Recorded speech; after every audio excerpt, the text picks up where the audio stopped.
The wedding invitation felt like a slap across the face. Thick cardstock, embossed gold lettering, Ryan's name beside someone else's. Emily Dawson had spent 6 months convincing herself she was over him, that the brutal breakup was just a bump in the road. But seeing it in black and white, his perfect new life, his perfect new bride, shattered that lie completely. The worst part? He'd invited her. Actually wanted her there to witness his happiness. She should burn it, forget he ever existed. But instead, she did something that would change everything. She decided to go. If you're enjoying this story, hit that like button and drop a comment with your city so I can see how far Emily's journey travels. Now, let's dive in. The envelope arrived on a Tuesday. Emily had been carrying groceries up the narrow stairs to her apartment. The building smelled like old carpet and someone's burnt dinner when she saw it wedged in her mailbox. Thick, expensive. The kind of paper that announced itself as important before you even opened it. She knew what it was immediately. Her stomach dropped. For a moment, she just stood there in the dingy hallway, a bag of generic brand pasta digging into her arm, staring at that pristine white rectangle like it might bite her. Mrs. Chen from 3B shuffled past with her tiny dog, giving Emily that look, the one that said, "Still single, poor thing," and Emily forced herself to move. Inside her apartment, she dropped the groceries on the counter. Jar of sauce, box of pasta, wilted lettuce she'd bought on sale. The envelope sat separate from everything else, too clean for her cluttered kitchen. She should throw it away. That would be the smart thing, the healthy thing. Dr. Morrison, her therapist, the one her insurance barely covered, would probably tell her that opening it was engaging with trauma, or some other phrase that cost $150 an hour to hear. Emily opened it anyway. The invitation was even worse than she'd imagined. Cream-colored cardstock, gold foil lettering that caught the light. Ryan Cole and Vanessa Whitmore request the pleasure of your company. The date was 3 weeks away. Venue, the Ashford Estate. Emily had looked that place up once, back when she and Ryan were together, and she'd stupidly thought maybe someday they'd... She shoved that thought away before it could finish forming. There was a handwritten note tucked inside, Ryan's familiar scrawl. M. I know this might seem weird, but V and I both want you there. We've moved past everything, and I think it would mean a lot. Hope you can make it. R. We've moved past everything, Emily read aloud to her empty apartment. Her voice came out smaller than she wanted, that same timid whisper she'd been trying to fix for months. We've moved past everything. As if he'd been the one hurt. As if he'd been the one who'd spent 3 years building a life with someone, only to receive a text message, not even a phone call, saying it was over. As if he'd been the one who'd found out 2 weeks later, through Instagram of all things, that his ex was already dating someone new, someone rich, someone confident, someone everything Emily wasn't. She set the invitation on her tiny kitchen table, next to the bills she'd been avoiding and the half-finished crossword puzzle from Sunday. The apartment felt smaller suddenly, the walls pressing in. 1 bedroom, cramped kitchen, a bathroom where the shower never got quite hot enough. This was supposed to be temporary when she'd moved in 4 years ago. Temporary until she and Ryan found a place together. Temporary until her life actually started. Now, it just felt permanent. Her phone buzzed. Text from her coworker Jenna. You picking up that extra shift Friday? Marcus called out again. Emily texted back, yeah, I can take it. She could always take it. That was her thing. Reliable Emily, quiet Emily, the one who never caused problems, never said no, never made anyone uncomfortable with messy emotions or difficult conversations. She'd built her entire personality around being easy to deal with. And where had that gotten her?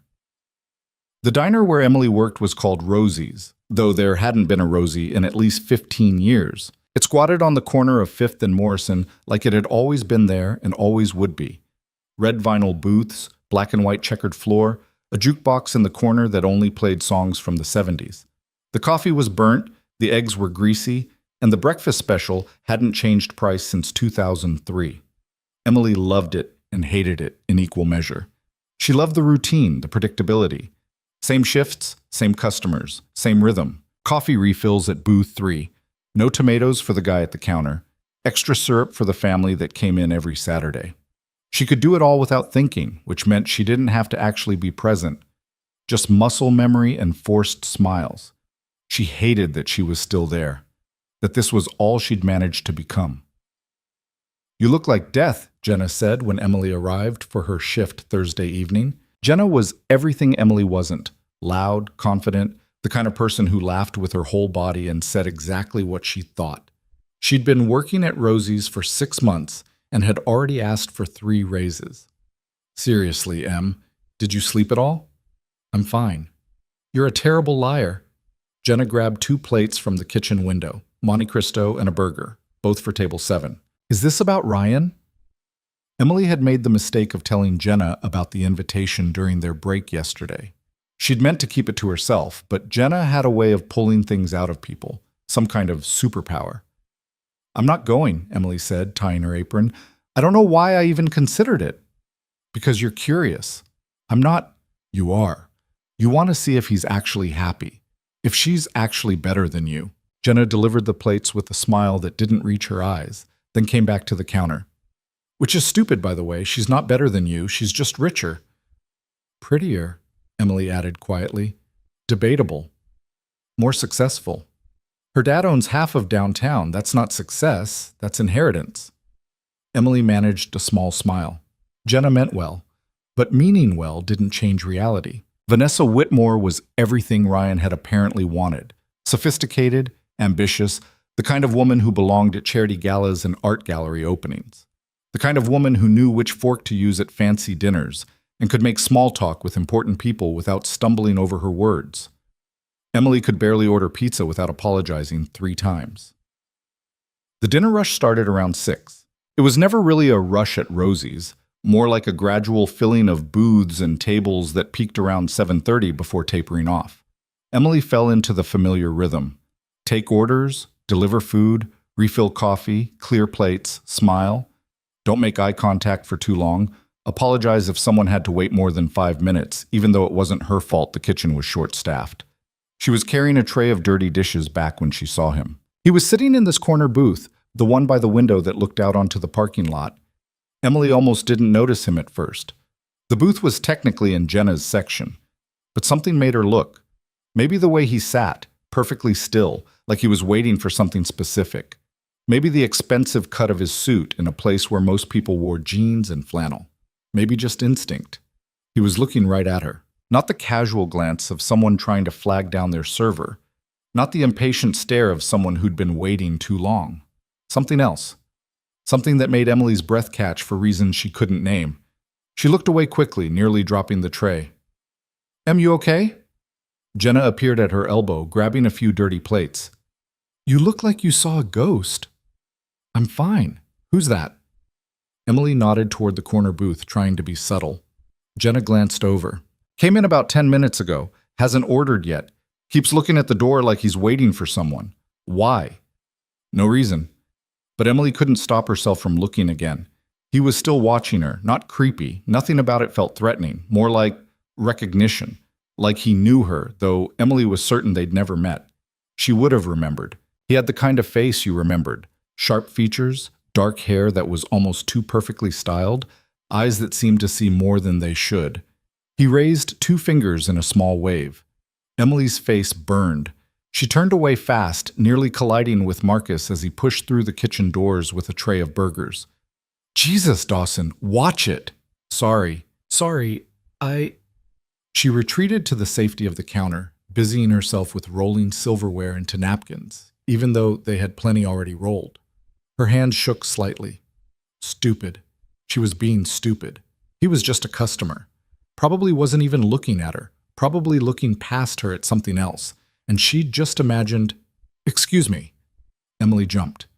He was standing at the counter now, hands in his pockets, that same unsettling calm in his expression. Up close, he was even more out of place. The suit probably cost more than she made in 3 months. Watch that actually looked expensive, not the knockoff kind from department stores. Posture that suggested he'd never apologized for existing in his entire life. "Hi." Emily's voice came out barely above a whisper. She cleared her throat, tried again. "Hi, can I help you?" "I hope so." He had an accent, not strong, but they're Italian, maybe. It softened the edges of his words. "I'm looking for someone. Emily Dawson. I was told she works here." Every muscle in Emily's body went rigid.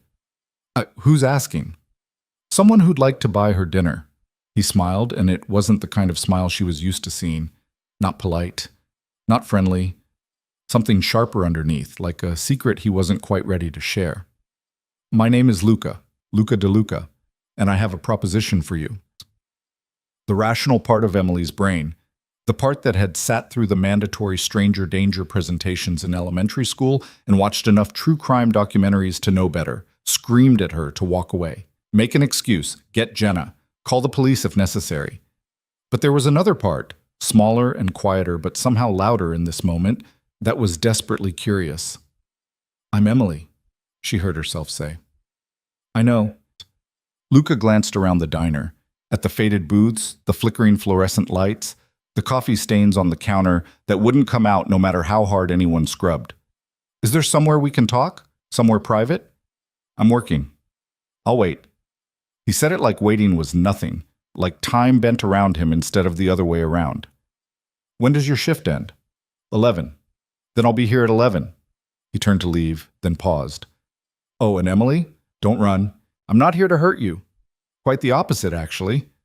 He left before she could respond, walked out into the parking lot and got into a car. Black, sleek, probably something European, that absolutely did not belong in the Rosie's parking lot. Emily watched through the window as he pulled out onto the street and disappeared. Okay, what the hell was that? Jenna appeared at her side, eyes wide. Do you know him? No? Then why does he know your full name? I have no idea. M. Jenna grabbed her shoulders, forcing eye contact. That guy is either really good news or really bad news, and I'm not sure which is scarier. You're not actually going to meet him, right? Emily should say no. Should agree that this was insane, that she'd tell him to leave her alone, maybe mention it to the police just in case. But that small, quiet part of her that had been silent for so long was suddenly very loud. I don't know, she said honestly. The rest of her shift crawled by. Emily went through the motions, orders, deliveries, the forced smile she'd perfected over years of service work, but her mind was somewhere else entirely. Who was Luca DeLuca? How did he know her name? What kind of proposition could a man like that possibly have for someone like her? She thought about texting Ryan. He was the only person she'd dated long enough to potentially have angry exes or weird connections to her life. But that was ridiculous. Ryan barely remembered her birthday when they were together. He certainly wouldn't send some mysterious stranger to find her at work months after their breakup.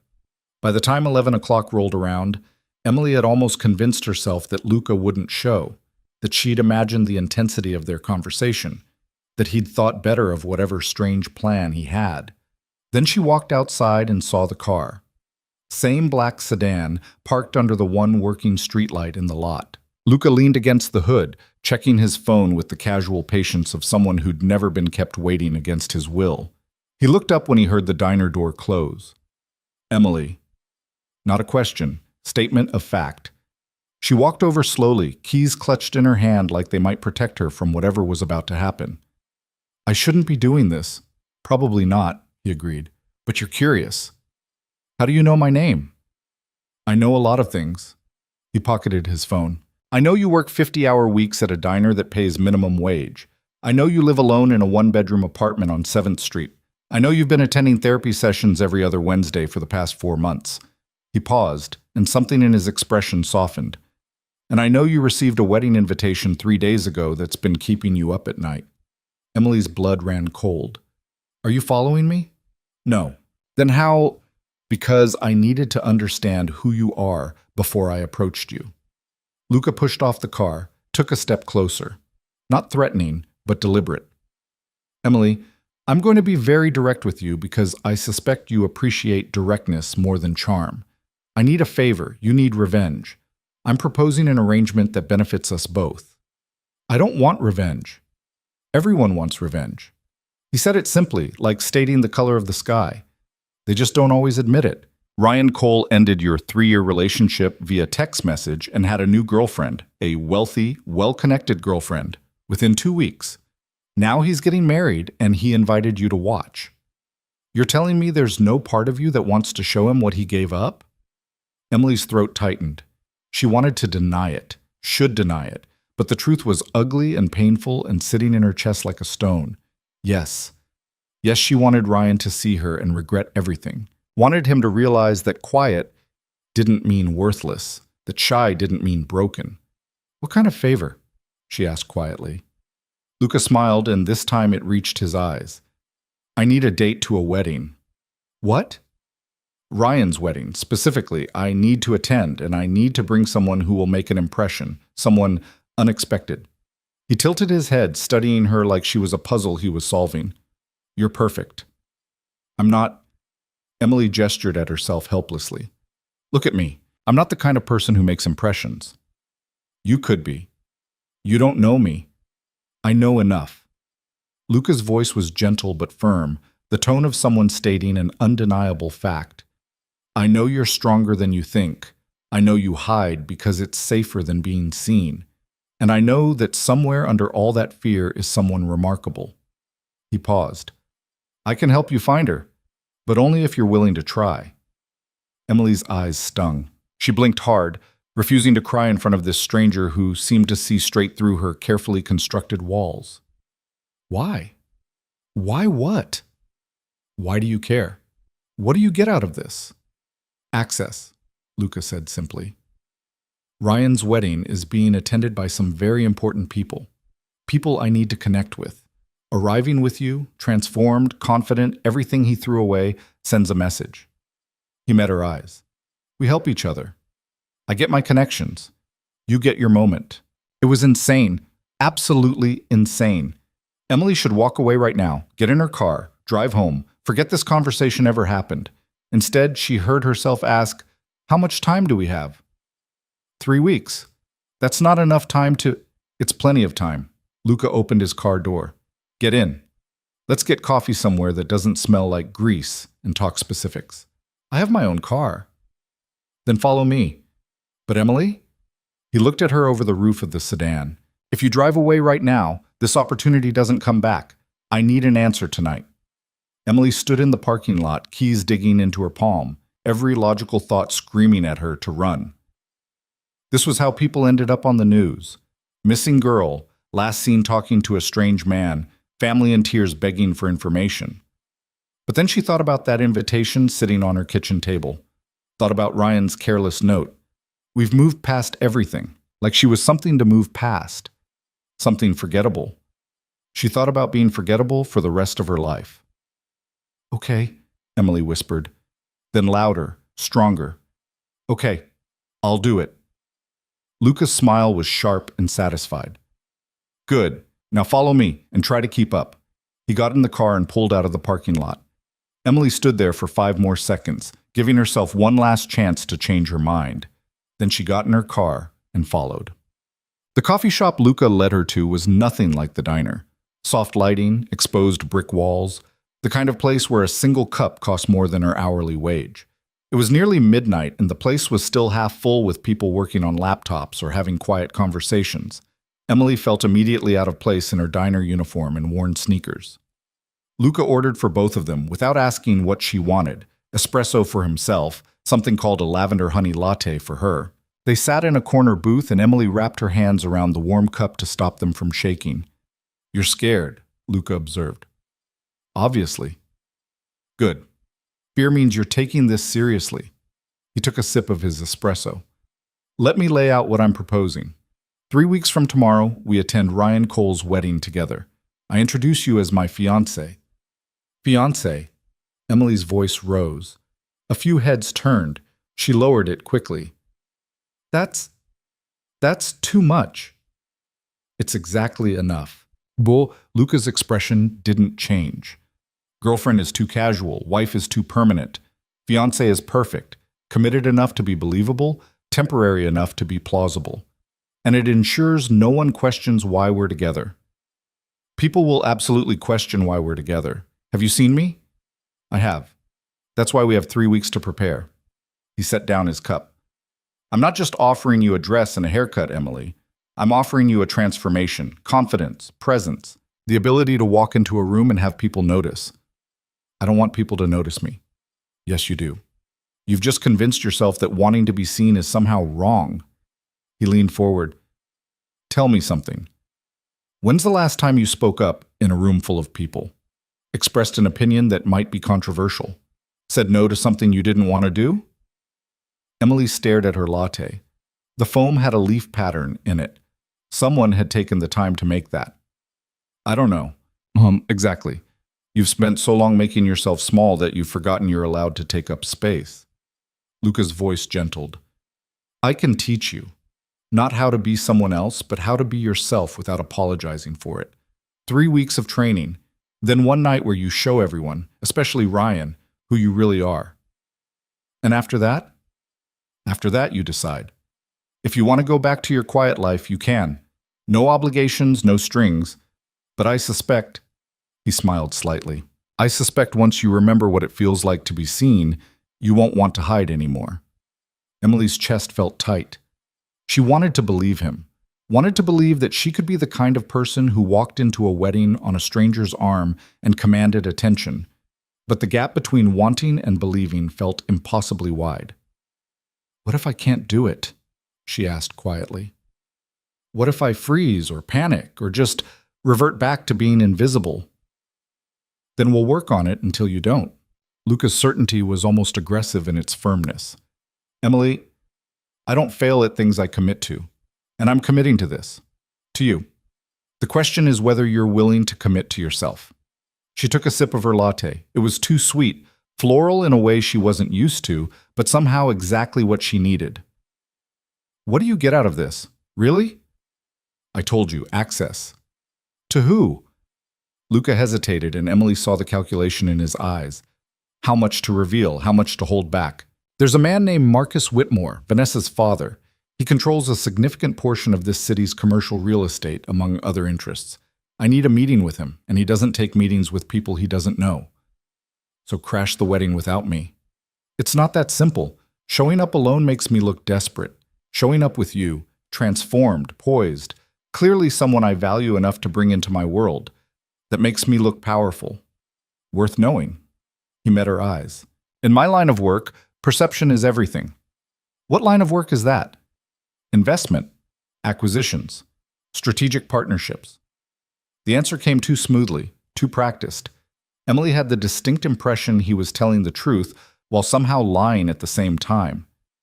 Nothing that should concern you. All you need to know is that I'm very good at what I do, and I have the resources to make this transformation happen. Emily should ask more questions. Press for details. Demand to know exactly what she was getting into. Instead, she asked, when do we start? Luca's answering smile was brilliant. Tomorrow. I'll pick you up at 8. Wear something comfortable. We're going shopping first. Your current wardrobe won't work for what I have in mind. I can't afford. I'm covering all expenses. Consider it an investment. He stood, pulling out his wallet and leaving 2 crisp bills on the table. Way too much for coffee. Emily, before we do this, I need you to understand something. This isn't a game. For 3 weeks you belong to me. Not in any romantic sense, he added quickly, seeing her expression. But your time, your trust, your willingness to be pushed outside your comfort zone, that all belongs to this project. Can you commit to that? Emily thought about the wedding invitation, about Ryan's easy dismissal of 3 years, about Vanessa Whitmore's perfect life and perfect smile, and the way Emily had felt like a failure ever since she'd seen that engagement announcement. She thought about being invisible forever. Yes, she said. I can commit. Good. Luca held out his hand. Not for a handshake, palm up, like an invitation. Then let's begin. Emily placed her hand in his. His grip was warm, firm, absolutely certain. 8 a.m. tomorrow, he reminded her. Don't be late. Then he was gone, walking out into the night like he owned it. Emily sat in the coffee shop for another 10 minutes, staring at her half-finished latte and wondering what she'd just agreed to. Her phone buzzed. Text from Jenna. Did you get murdered? Do I need to call the cops? Emily smiled despite herself. Still alive. Might have done something crazy, though. How crazy? Tell you tomorrow. She drove home through empty streets, mind racing. Her apartment looked smaller than ever when she unlocked the door. Cramped kitchen, tiny bathroom, bedroom barely big enough for her full-size bed. The wedding invitation still sat on the table, mocking her. Emily picked it up, stared at Ryan's name, at Vanessa's, at the elegant script that invited her to celebrate their union. Then she tucked it into her purse. 3 weeks. She had 3 weeks to become someone worth remembering. Emily wasn't sure if that was enough time or far too much, but she was going to find out. She fell asleep that night with her phone alarm set for 6:30, giving herself extra time to shower and find something acceptable to wear shopping with a man who wore suits that probably cost more than her car.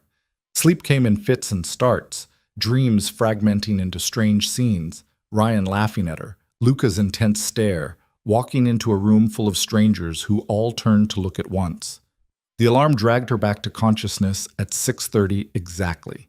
Emily lay in bed for a moment, staring at her ceiling fan, giving herself one last chance to text Luca and call this whole thing off. Instead, she got up and got ready. By 7:45, she was dressed in her best jeans and a sweater that didn't have any visible stains, hair pulled back in a ponytail, minimal makeup because she'd never learned to do more than that. She looked exactly like what she was, a waitress with a discount wardrobe and no idea what she was doing. At 7:58, she heard the knock. Emily opened the door to find Luca looking impossibly put together in dark slacks and a crisp white shirt. No tie, top button undone. He held 2 to-go cups of coffee. "You're early," she said. "I'm always early." "Ready?" "No." "Perfect. Let's go." He handed her one of the coffees, that same lavender honey latte from last night, which meant he'd remembered, which meant he paid attention in ways Emily wasn't used to people paying attention to her. She locked her apartment and followed him down to the street where his car waited. "Where are we going?" she asked as he pulled into traffic. "Downtown. There's a boutique I work with for situations like this." He glanced at her. "How do you feel?" "Terrified." "Good. That means you're not taking this lightly." He navigated through morning traffic with easy confidence. "We're going to start with the surface things today. Clothes, some basics on posture and presentation. Tomorrow we'll work on conversation. Day after, we'll practice specific scenarios. The goal is to build your confidence incrementally so you're not overwhelmed." "What if I can't do this?" "You can." "You don't know that." "I do." He said it with such absolute certainty that Emily almost believed him. "Emily, I'm very good at reading people. It's a necessary skill in my world. And I can see past the fear and the self-doubt to who you actually are. You're stronger than you think. You just need permission to show it." "I shouldn't need permission." "No, you shouldn't. But you do, so I'm giving it to you." He pulled up to a curb in front of a storefront with no visible sign, just a single elegant window displaying a black dress on a mannequin. "We're here." Inside, the boutique was all white walls and soft lighting, the kind of place where they probably turned away people who looked too ordinary. A woman appeared from the back, tall, impeccably dressed, appraising Emily with a single sweeping glance that made her want to disappear. "Luca." The woman's voice was warm, but her eyes stayed on Emily. "This is her?" "This is Emily. Emily, meet Margot. She's going to help us today." Margot circled Emily slowly, professional, but unnervingly thorough. "Good bone structure, decent posture when she's not trying to make herself smaller. What's the occasion?" "Wedding, 3 weeks. She needs to look like she belongs on my arm." "Challenging?" But Margot smiled. "I like challenges. Come with me, darling. Let's see what we're working with." The next 3 hours were surreal. Margot pulled outfit after outfit, dismissing most before Emily could even try them on. Too safe, too young, too apologetic. When she found something she liked, she'd have Emily put it on and then critique every detail. How it hung, where it pulled, whether the color made Emily's skin look washed out or vibrant. Luca watched from a chair in the corner, offering occasional input, but mostly just observing. His presence should have made Emily more self-conscious, but somehow it had the opposite effect. He'd seen her in her diner uniform. He'd seen her at her most uncertain. This was just another level of vulnerable, and he wasn't flinching. "This one." Margot held up a dress, deep emerald green, simple lines, nothing flashy. "Try it." Emily disappeared into the dressing room. The dress slid on like water, fitting in a way her clothes never fit. When she looked in the mirror, she barely recognized herself. The color brought out the green in her hazel eyes, made her skin look luminous instead of pale. The cut was elegant without being revealing, sophisticated without trying too hard. She stepped out slowly. Luca looked up from his phone. His expression didn't change much, just a slight widening of his eyes, a pause that stretched half a second too long. "That's the one." "You're sure?" Margot asked. "I'm sure." By the time they left the boutique, Emily had 3 complete outfits, including shoes and accessories. The emerald dress for the wedding, a casual but polished ensemble for what Luca called practice runs, and something in between for what he mysteriously described as contingencies. The total was more than Emily made in 2 months. "I can't let you, she started. "You already did. This is an investment, remember?" Luca loaded the bags into his trunk. "Next stop? Hair." "My hair is fine." "Your hair is hiding you." He opened her car door. "Time to stop hiding." The salon was less intimidating than the boutique, probably because the stylist, a man named Andre with purple highlights and kind eyes, actually asked Emily what she wanted instead of just making decisions for her. "I don't want to look like someone else," Emily said quietly, sitting in the chair and meeting Andre's eyes in the mirror. I want to look like a better version of me." Andre smiled. "Honey, that's the only kind of makeover worth doing." He worked for over an hour, cutting and shaping, adding what he called movement and dimension. Emily kept her eyes closed for most of it, not wanting to watch the transformation in real time. When Andre finally turned her chair to face the mirror, she gasped. It was still her, but somehow more. The cut framed her face differently, made her features look delicate instead of plain. The color was richer, warmer. She looked like someone worth noticing. "Oh," she whispered. "Yeah," Andre agreed, satisfied. "Oh." Luca was waiting when she emerged. He looked at her for a long moment, then nodded once. "Better." Just that. Better. But the way he said it made Emily stand a little straighter. They had lunch at a restaurant Emily never would have entered on her own, the kind with cloth napkins and a wine list and waiters who moved like dancers. Luca ordered for both of them again, then spent the meal pointing out small things. "You apologize too much. The waiter bumped your chair. That's not your fault. Don't say sorry. When you speak, you drop your voice at the end like you're expecting to be interrupted. Keep it level, confident." Eye contact. "I know it's uncomfortable, but hold it just 3 seconds longer than feels natural." Emily tried, failed, tried again. By the end of the meal, she managed to send her plate back when the steak was overcooked without apologizing 3 times first. It felt like a massive victory. "Progress," Luca said, signing the check. "Tomorrow we work on conversation. I'm going to teach you how to talk to people you find intimidating." "That's everyone." Exactly. Which is why we're starting with me." He stood, offering his hand to help her up, a gesture that felt old-fashioned and somehow right. "Same time tomorrow. Wear the casual outfit Margot picked. We're going somewhere public." "Where?" "You'll see. For now, go home, rest, process everything." He walked her to her car. "Emily, how do you feel?" She thought about it honestly. Overwhelmed, excited, terrified. Like maybe, just maybe, this wasn't a complete disaster waiting to happen. "Different," she said finally. Luca's smile was small, but genuine. "Good. Different is exactly what we're going for." He waited until she got in her car and started the engine before walking back to his own.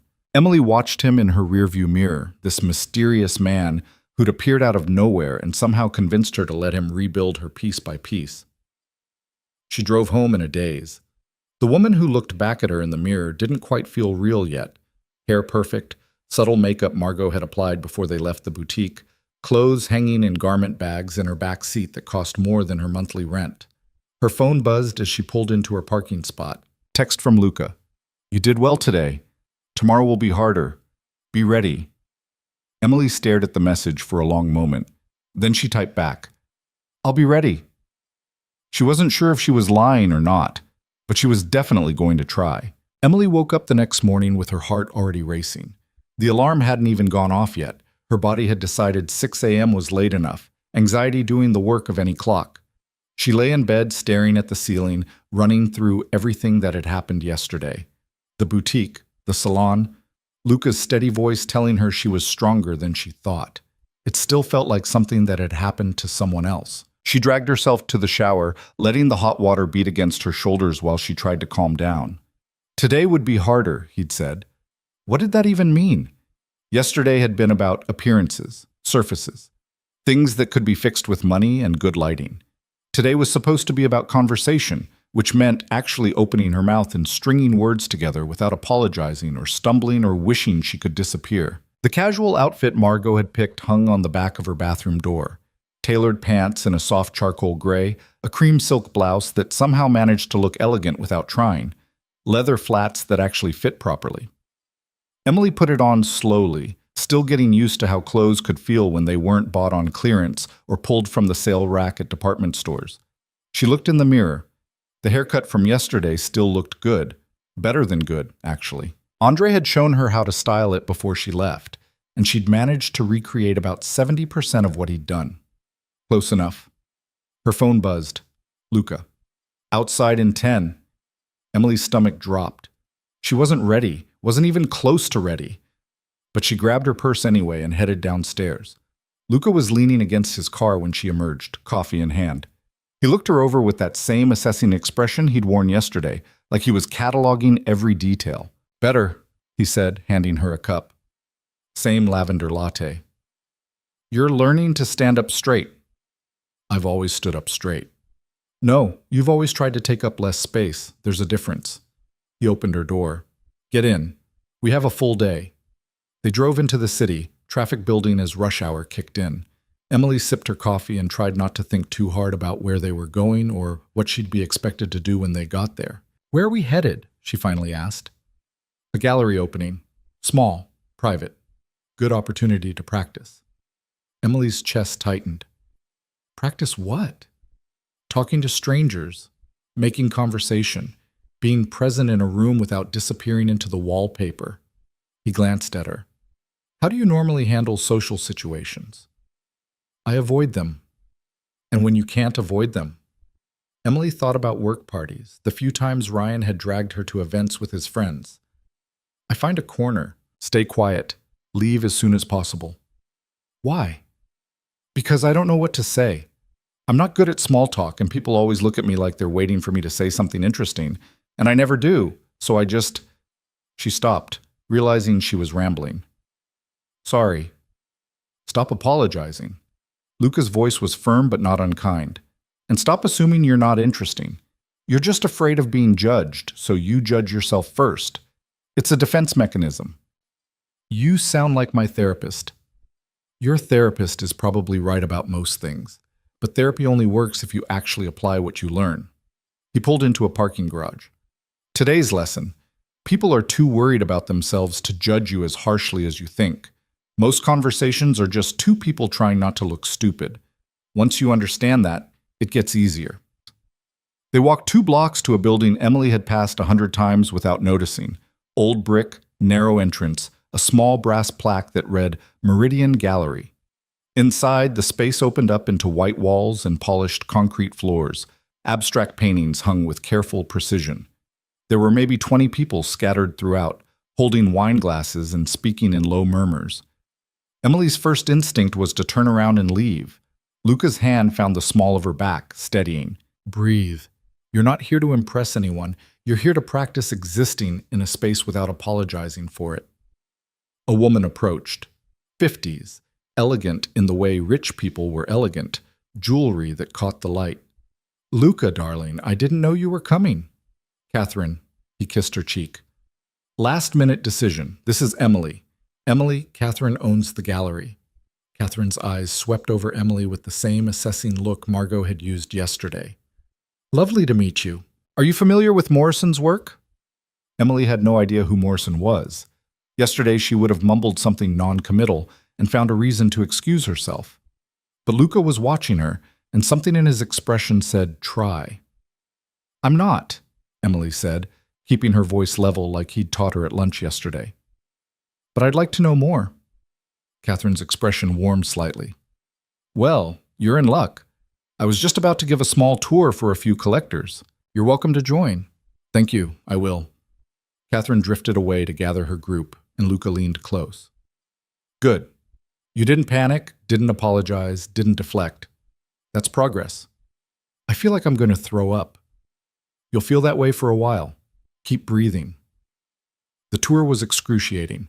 Catherine spoke about artistic vision and color theory and the way Morrison challenged traditional perspectives. Emily understood maybe half of it, but she nodded and asked one question when the silence stretched too long. The other people in the group, 3 collectors who looked like they bought art the way normal people bought groceries, mostly ignored her. That should have felt bad. Instead, it was almost a relief. She could observe without having to perform. After the tour, Luca guided her to a quiet corner. "How do you feel?" "Like I don't belong here." "Oh, you're here, aren't you? That means you belong." He handed her a glass of wine from a passing waiter. "Now comes the hard part. See that man by the window? Silver hair, navy suit?" Emily glanced over. The man was talking to a younger woman, gesturing at one of the paintings. "I want you to go talk to him." "About what?" "Anything. The art, the weather, where he's from. It doesn't matter. The point is to engage." Luca's voice was patient but insistent. "You have 5 minutes." "I'll be right here." "What if he doesn't want to talk to me?" "Then the conversation ends and you come back. But you won't know unless you try." Emily's hands were shaking. She set down the wine glass before she could spill it, took a breath, and walked over before she could talk herself out of it. The man looked up as she approached. Up close, he was older than she'd thought, late 60s maybe, lines around his eyes that suggested he smiled often. "Hello." "Hi." Emily's voice came out too quiet. She cleared her throat, tried again. "Hi, I'm Emily." "Robert." He shook her hand. His grip was warm, firm. "Are you a collector?" "No, just exploring.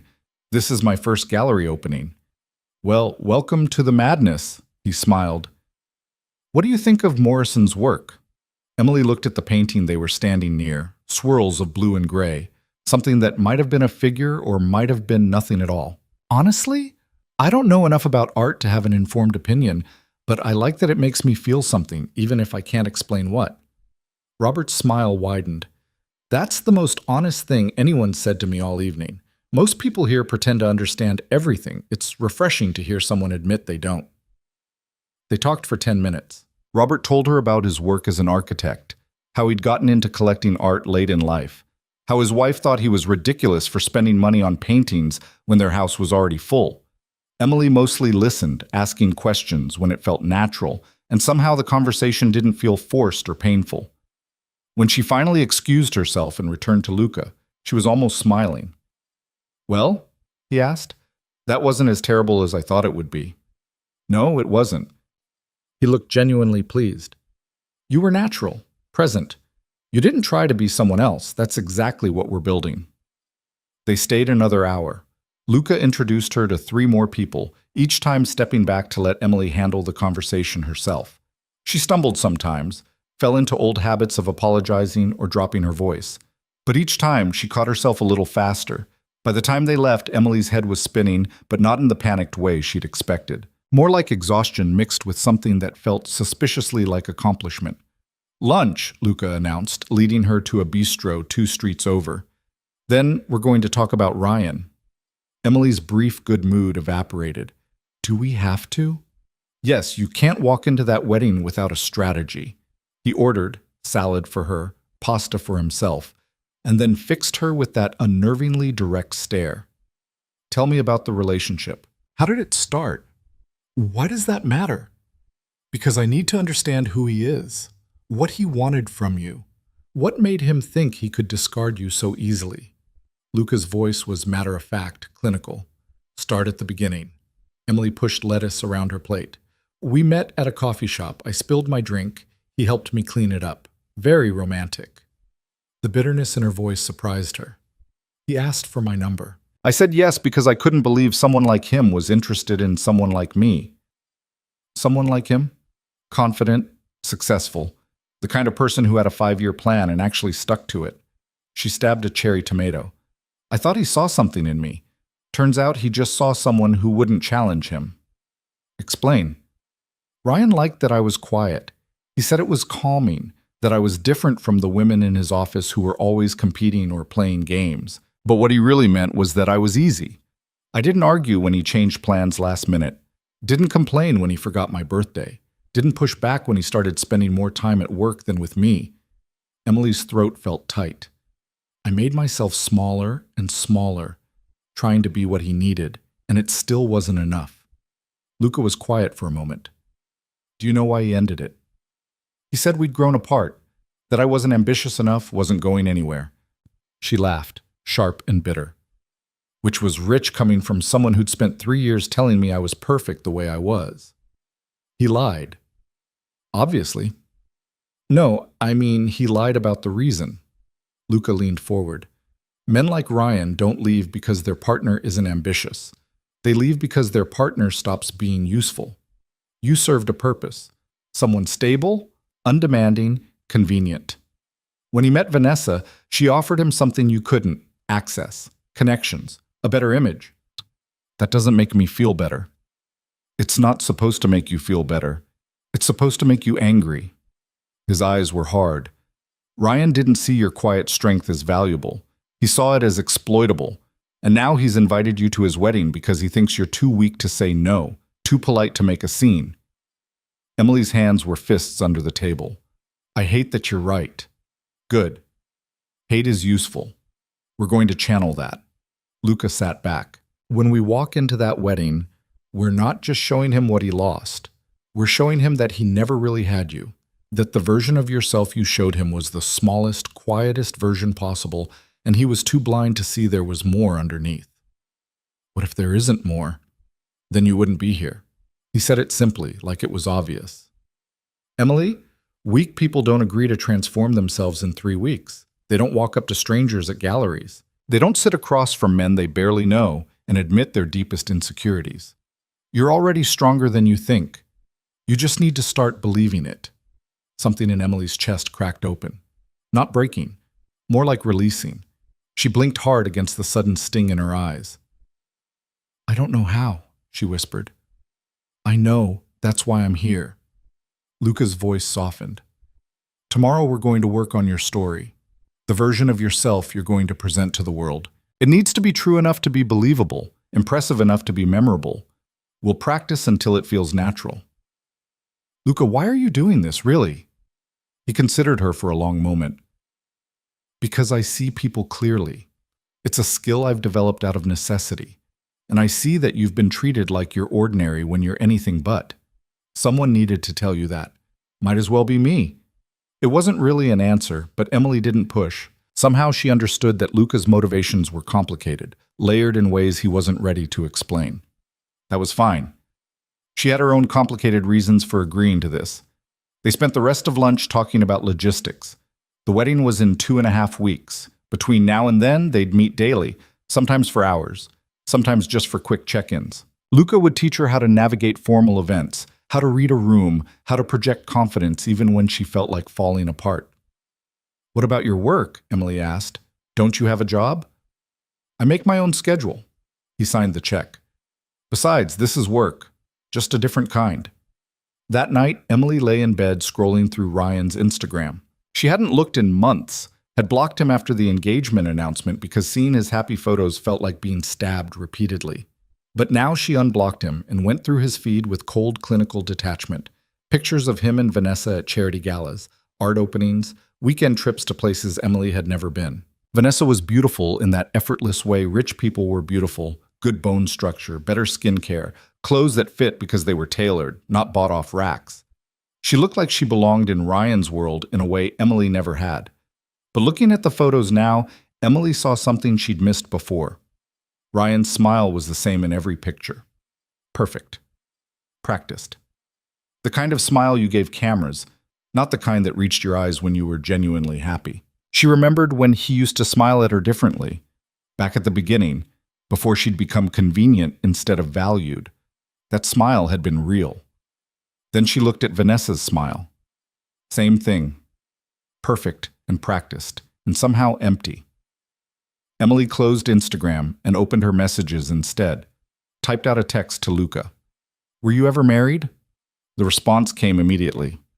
No. Too complicated. Have you ever been in love? A longer pause this time, then once. It didn't end well. Why? Just trying to figure you out. Good luck with that. Get some sleep. Tomorrow we work on your origin story. Emily set her phone down and stared at the ceiling. Origin story.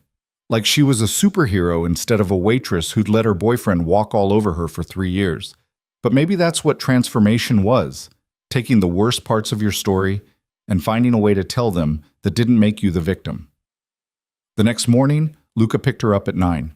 They drove to a park Emily had never visited, expensive neighborhood, manicured lawns, the kind of place where people jogged with designer dogs.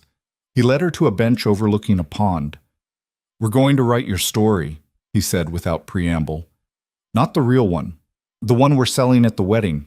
It needs to be believable but impressive, memorable without being flashy." "I don't understand.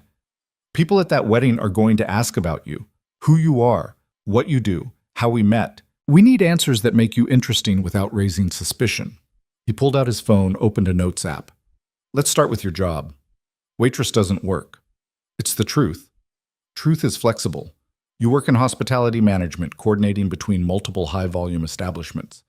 Technically true if we frame it right." Emily frowned. "That feels like lying." "It's recontextualization.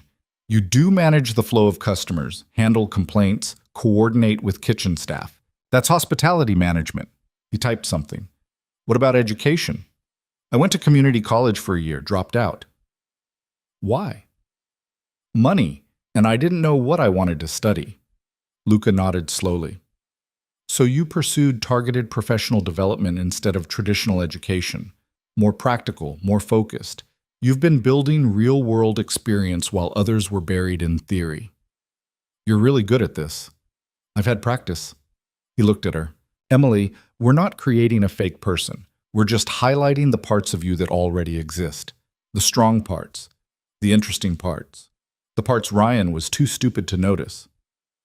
They spent 2 hours crafting her story. Small details, carefully chosen. Where she grew up, true, but framed to sound interesting rather than ordinary.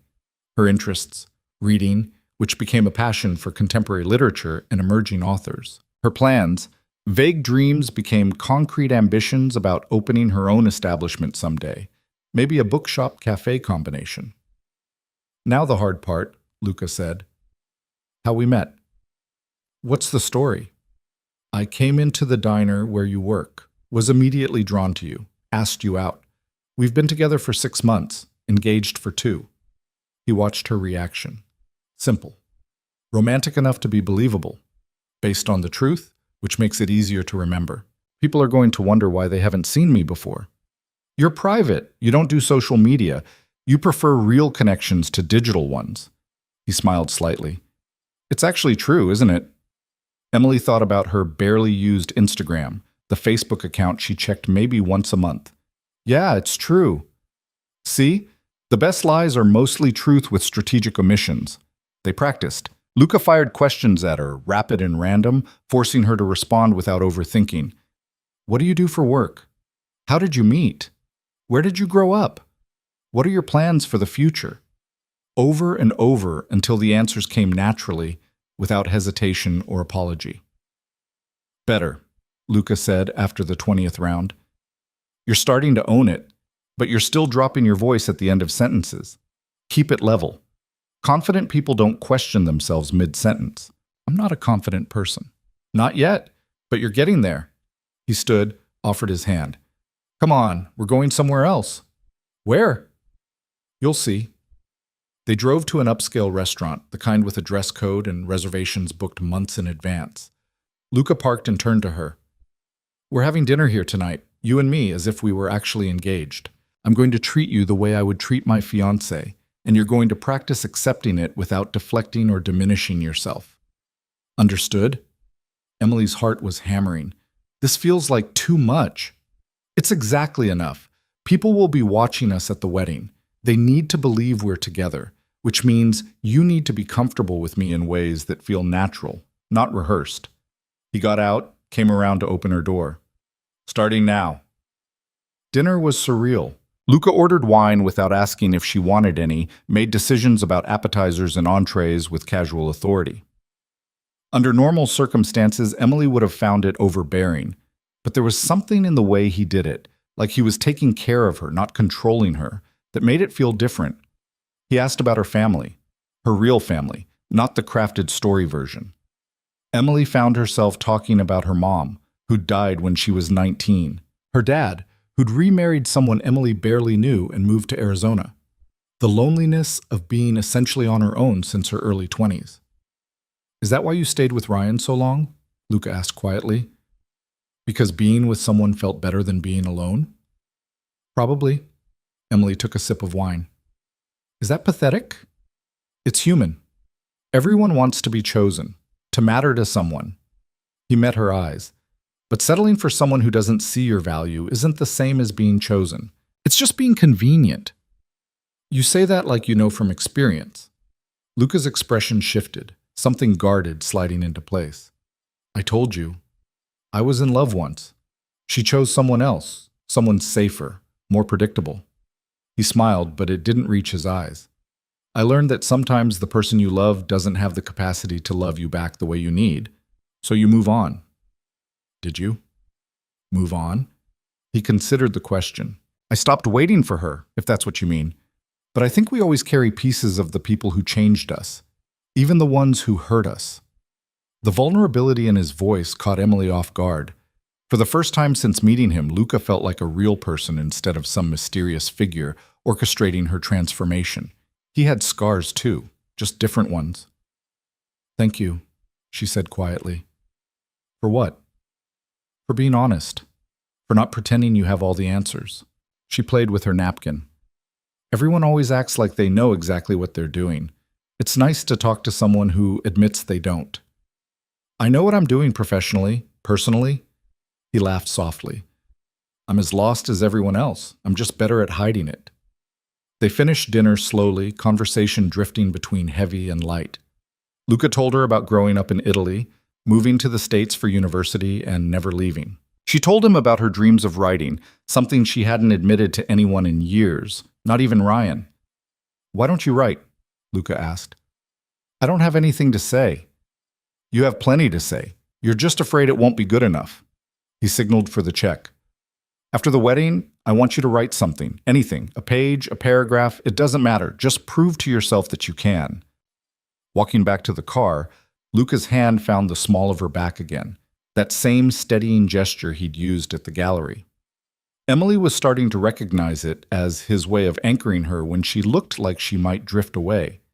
How did I do tonight? She asked as they drove back toward her apartment. You were present, engaged. You asked questions instead of just answering them. That's progress. He glanced at her. Emily, you're doing better than I expected. Most people resist transformation. You're embracing it. I don't feel like I'm embracing it. I feel like I'm barely holding on. Same thing. Transformation always feels like falling apart before it feels like coming together. He pulled up in front of her building. Emily started to get out, then paused. Luca, what happens after the wedding? Assuming this all works and we pull it off. What then? He was quiet for a moment. Then you decide who you want to be. The person who goes back to her old life, or the person who builds a new one? He met her eyes. I suspect I already know which one you'll choose. You seem very sure of me. I'm sure of what I see. You're the one who needs convincing. Emily went inside, feeling both exhausted and strangely energized. The next week and a half passed in a blur of lessons and practice sessions. Luca drilled her on conversation, posture, the subtle art of commanding space without demanding it. They went to more galleries, a museum opening, even a small cocktail party where Emily spent 2 hours talking to strangers without once wishing she could disappear. Each day, she felt a little less like she was faking it. The weekend before the wedding, Luca took her to get her nails done, something Emily had never bothered with before. Then to a jewelry store where he bought her a ring. What are you doing? She asked as he slid the diamond onto her finger. Making it believable. Engaged women wear engagement rings. He adjusted it slightly. Besides, you need to get used to wearing it. Practice. The ring was beautiful, too beautiful for someone like her. But looking at it on her hand, Emily felt something shift, like she was stepping into a role that might actually fit. That night she stood in front of her mirror in the emerald dress, hairstyled the way Andre had taught her, makeup carefully applied. The woman looking back was a stranger. but not in a bad way. She took a picture and sent it to Luca. Final dress rehearsal. How do I look? His response came immediately, like someone worth remembering. Emily stared at the message for a long time. Then she looked at herself in the mirror again and tried to see what Luca saw. Not the waitress who'd let herself become invisible, not the girlfriend who'd been discarded via text. Someone else. Someone stronger.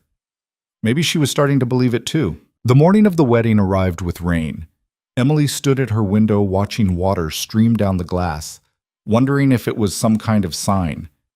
The universe telling her this was a terrible idea, that she should stay home, text Luca some excuse, go back to being invisible where it was safe.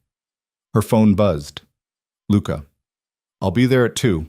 Weather won't be an issue. The ceremony is indoors, she texted back. I know. Are you nervous? Emily stared at the question. Nervous didn't begin to cover it. She felt like her skin was too tight, like her heart was trying to climb out of her chest, like every cell in her body was screaming at her to run. Terrified, she typed. Good. That means you care about the outcome. I'll see you soon. Emily set the phone down and looked at the emerald dress hanging on her closet door. 3 weeks ago, she would have laughed at the idea of wearing something like that. Would have dismissed it as too much, too noticeable, too everything she wasn't. Now she couldn't imagine wearing anything else. She showered, taking her time, letting the hot water ease some of the tension from her shoulders. Andre had made her promise to come by the salon that morning for a final touch-up on her hair, and she'd sat in his chair at 10 a.m. while he worked his magic, chattering the whole time about how good she looked, how this Ryan guy was going to kick himself when he saw her. You're going to walk in there like you own the place, Andre had said, spinning her chair to face the mirror. And he's going to realize he threw away a diamond because he thought it was just glass. Emily had tried to smile, but her reflection looked back with eyes that were still uncertain, still scared. Now, standing in her apartment with 2 hours until Luca arrived, she forced herself to get ready. Makeup first, following the steps Margot had taught her. Foundation that evened her skin without looking like a mask. Eyeshadow and subtle bronzes that made her hazel eyes look more green than brown. Mascara that didn't clump. Lipstick in a shade Margot called Confident Rose that made her look like she had opinions worth hearing. The dress slid on like it had been made for her. Maybe it had been, in a way. Margot had taken it to a tailor for adjustments, ensuring it fit perfectly at the waist, fell exactly right at the knee. The emerald fabric caught the light, made her skin look luminous instead of pale. Shoes next. Heels that added 3 inches to her height, making her feel taller than she'd ever felt. She practiced walking in them across her small apartment, the way Luca had made her practice dozens of times over the past 3 weeks. The ring came last. She'd been wearing it around her apartment for the past week, getting used to the weight of it. Now she slid it onto her finger and felt that same strange shift she'd felt the first time, like she was putting on armor instead of jewelry. Her phone buzzed again. Luca. Outside. Emily grabbed her clutch, another purchase from Margot, cream leather that cost more than her monthly grocery budget, and took one last look in the mirror. The woman staring back still didn't quite feel real, but she looked strong, composed, like someone who belonged at a wedding at the Ashford estate. She took a breath and headed downstairs. Luca was waiting by his car, and Emily faltered for a second on the bottom step. He was wearing a suit she hadn't seen before, charcoal gray that fit him like it had been painted on, crisp white shirt, tie and a shade of blue so dark it was almost black. He looked dangerous and elegant in equal measure. He looked up when he heard her heels on the concrete, and something flickered across his face. Surprise, maybe. Or appreciation. It was gone too quickly to name. Emily. He said her name like he was testing it. You look perfect. I feel like I'm going to throw up. Don't. That dress is too expensive to ruin. He opened the car door for her, hand extended to help her in. The gesture was so automatic now, so practiced, that Emily took it without thinking. We need to talk about what happens when we arrive. I thought we already covered this. We covered the basics. But there are going to be moments that require improvisation. People will ask invasive questions. Ryan will probably try to talk to you alone. Vanessa might see you as a threat. He pulled into traffic, navigating with the same easy confidence he brought to everything. You need to be ready to adapt. What if I can't? You will. You've been adapting for 3 weeks. This is just one more performance. He glanced at her. Emily, I need you to trust me today. Completely. Can you do that? She thought about all the times over the past 3 weeks when Luca had pushed her outside her comfort zone. The gallery, the restaurant, the cocktail party where she'd spent 2 hours talking to a venture capitalist about books and somehow held her own. Every time she'd wanted to run. Every time he'd steadied her. Yes, she said, I trust you. Good, because we're about to walk into a room full of people who are going to judge you based on 30 seconds of first impressions. But you're not going to let them see any fear. You're going to walk in there like you belong because you do. We've earned this moment. The Ashford estate sat on 20 acres just outside the city, all manicured lawns and old money elegance.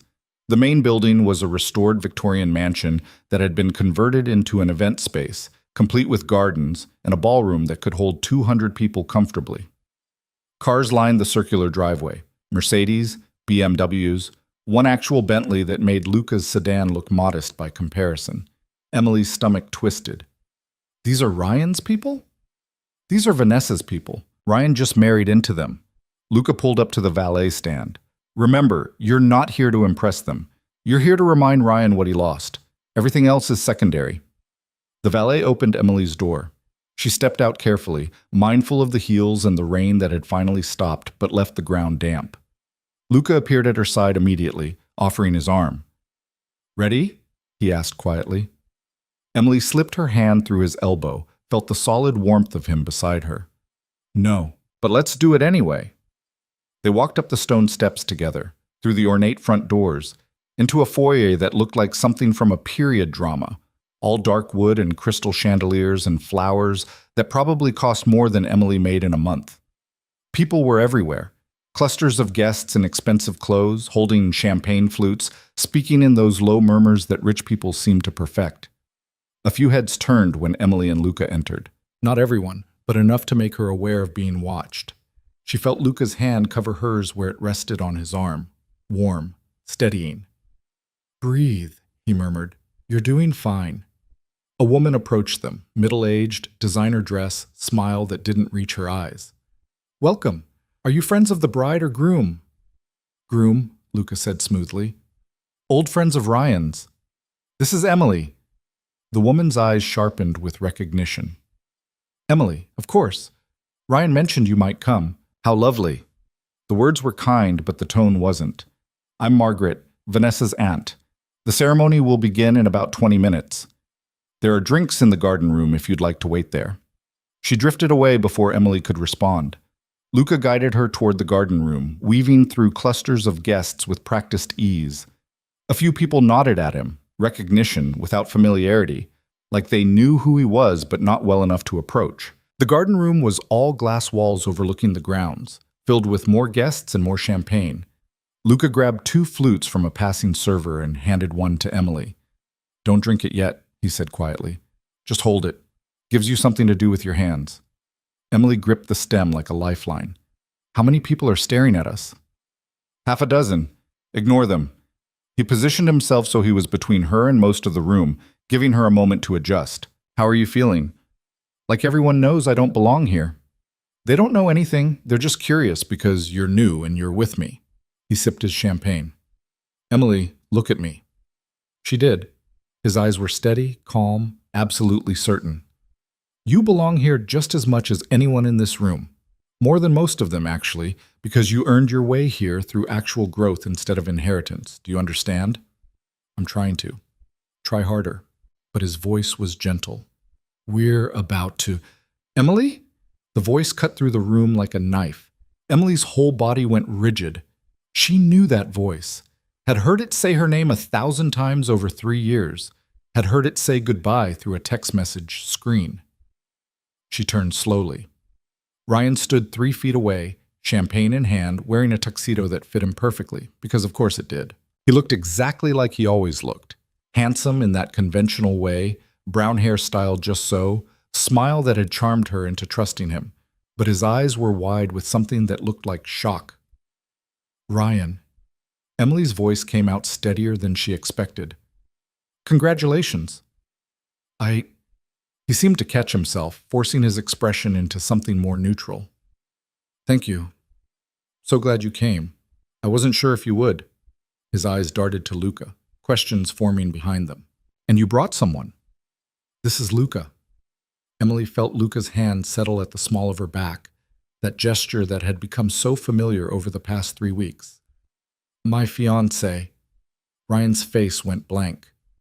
Just for a second, but Emily saw it. The calculation, the confusion, the realization that she wasn't here alone and vulnerable like he'd probably expected. Fiancé, he repeated. Wow. That's great. Really great. He stuck out his hand to Luca. Ryan Cole.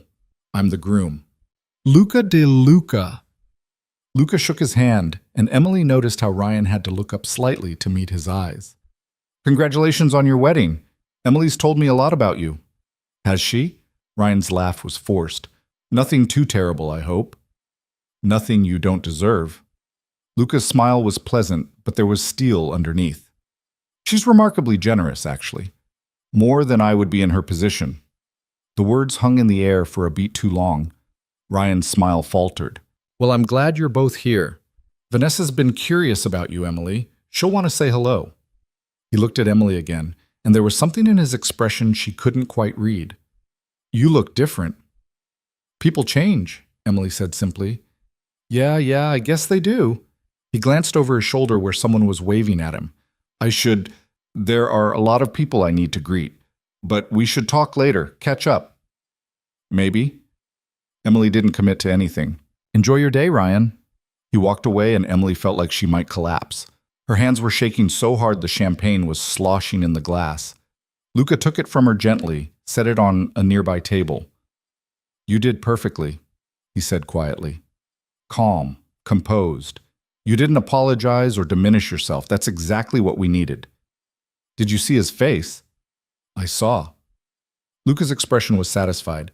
He wasn't expecting you, and he certainly wasn't expecting me. That first encounter sets the tone for everything else. I think I'm going to be sick. No, you're not. You're going to breathe, and then we're going to circulate for a few minutes before the ceremony starts. Let people see you. Let them wonder who you are. His hand found hers, squeezed gently. You're doing beautifully, Emily. Don't doubt yourself now.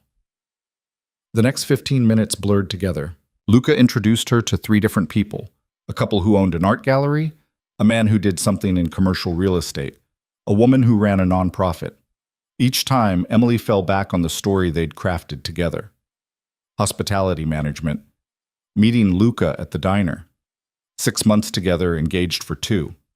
The lies came easier now, smoothed by repetition. But underneath the performance, she was hyper-aware of eyes on her, of whispered conversations that stopped when she got too close, of the way people looked at her and then at Luca and back again, clearly trying to figure out how those 2 things went together. Then someone announced that the ceremony was starting, and the crowd began moving toward the ballroom. Luca guided Emily to a seat near the back, close enough to be seen, far enough to avoid being in the center of attention. Strategic positioning, he murmured as they sat. We want to be noticed without being obvious. The ceremony itself was beautiful in that expensive, impersonal way. Flowers everywhere, string quartet playing something classical, bridesmaids in coordinated dresses that probably cost more than Emily's monthly rent. Ryan stood at the altar looking nervous but happy, straightening his bow tie every few seconds. Then the music changed and Vanessa appeared. Emily had seen pictures, but pictures didn't capture the reality of her. Vanessa Whitmore was stunning, tall, elegant, the kind of beauty that came from good genes and better resources. Her dress was a masterpiece of lace and silk, fitted perfectly, train that spread behind her like water. She walked down the aisle with the confidence of someone who'd never doubted she belonged anywhere. Emily felt something twist in her chest. Not jealousy exactly, more like the confirmation of every insecurity she'd carried for the past 6 months. This was what Ryan wanted, what he'd left her for. Someone who looked like she stepped out of a magazine, someone who fit into this world without having to fake it. Luca's hand found hers in her lap, fingers threading through hers. The gesture was hidden from view by their positioning, but Emily felt the warmth of it anchor her. Don't, he whispered so quietly only she could hear. Don't compare yourself to her. She's pretty, so are you. Different doesn't mean less. Emily squeezed his hand, grateful for the steady presence beside her. The ceremony was short, traditional vows, exchange of rings, the priest pronouncing them married. When Ryan kissed Vanessa, there was polite applause. Emily clapped along with everyone else, and somewhere in the mechanical motion of her hands, she felt something release in her chest. This was it, the moment she'd been dreading for weeks. And she'd survived it. She was here, she was standing, she hadn't fallen apart. The recessional music started, and the newlyweds walked back down the aisle together. As they passed Emily's row, Vanessa's eyes landed on her. There was a flash of something, recognition maybe, or assessment. Then she was past, and the moment was gone. "Come on," Luca said, standing and offering his hand. "Reception's in the main ballroom. That's where the real work begins." The ballroom was enormous, all white and gold, tables arranged in perfect circles around a dance floor. A band was setting up in one corner, bar in another, servers already circulating with trays of hors d'oeuvres that looked like tiny works of art. Luca found their table, number 12, middle distance. Good sight lines to the head table, but not close enough to seem presumptuous. Emily sat and tried not to think about how much this whole event probably cost. More than she'd make in a year. Maybe more than she'd make in 5 years. "You're thinking too much," Luca observed, sitting beside her. "I'm thinking exactly the right amount." She watched the room fill with guests, everyone finding their seats, the low roar of conversation building. "Luca, what if someone asks questions we haven't prepared for?" "Then you improvise. You're smarter than you think, Emily. Trust your instincts." He paused as a server approached with champagne. "Besides, I'll be right here. I'm not leaving you alone." The other seats at their table filled quickly. A couple in their 50s who owned something in manufacturing. A younger pair who worked in tech.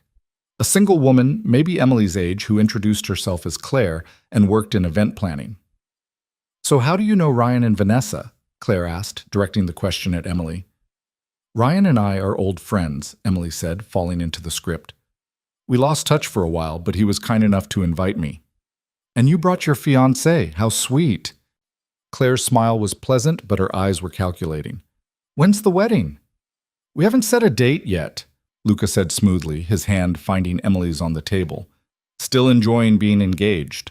The conversation flowed around them, polite small talk about work, the venue, how beautiful Vanessa looked. Emily participated when directly addressed, but mostly she observed. Watched how people interacted, the subtle hierarchies in who spoke to whom, the way certain names made people lean forward with interest. Then Ryan and Vanessa made their entrance to applause, and the reception officially began. Dinner was served, multiple courses, each one more elaborate than the last. Emily picked at her food, too aware of her stomach churning to actually eat much. Luca kept up a steady stream of quiet observations between courses, pointing out people, explaining connections, keeping her grounded. "See the man at table 4, silver hair, talking to the woman in red?" Luca's voice was low, meant only for her. "That's Marcus Whitmore, Vanessa's father." Emily looked. Marcus Whitmore was exactly what she'd expected. Older, distinguished, the kind of presence that suggested power even from across a room. He was laughing at something someone said, but his eyes were sharp, taking in everything. "He's the reason you're here," Emily said quietly. "The access you needed." "Partially. But that's not all you are." Luca met her eyes. "You know that, right? This started as a transaction, but you're not just a tool to me, Emily. You're—" He paused, seemed to reconsider. "You matter. As a person." Before Emily could respond, someone tapped a microphone. The best man stood, preparing to give a speech. Emily settled back in her chair, Luca's words still echoing in her head. The speeches were exactly what she'd expected. The best man told embarrassing stories about Ryan's college years, made jokes about marriage being a life sentence, toasted to the happy couple.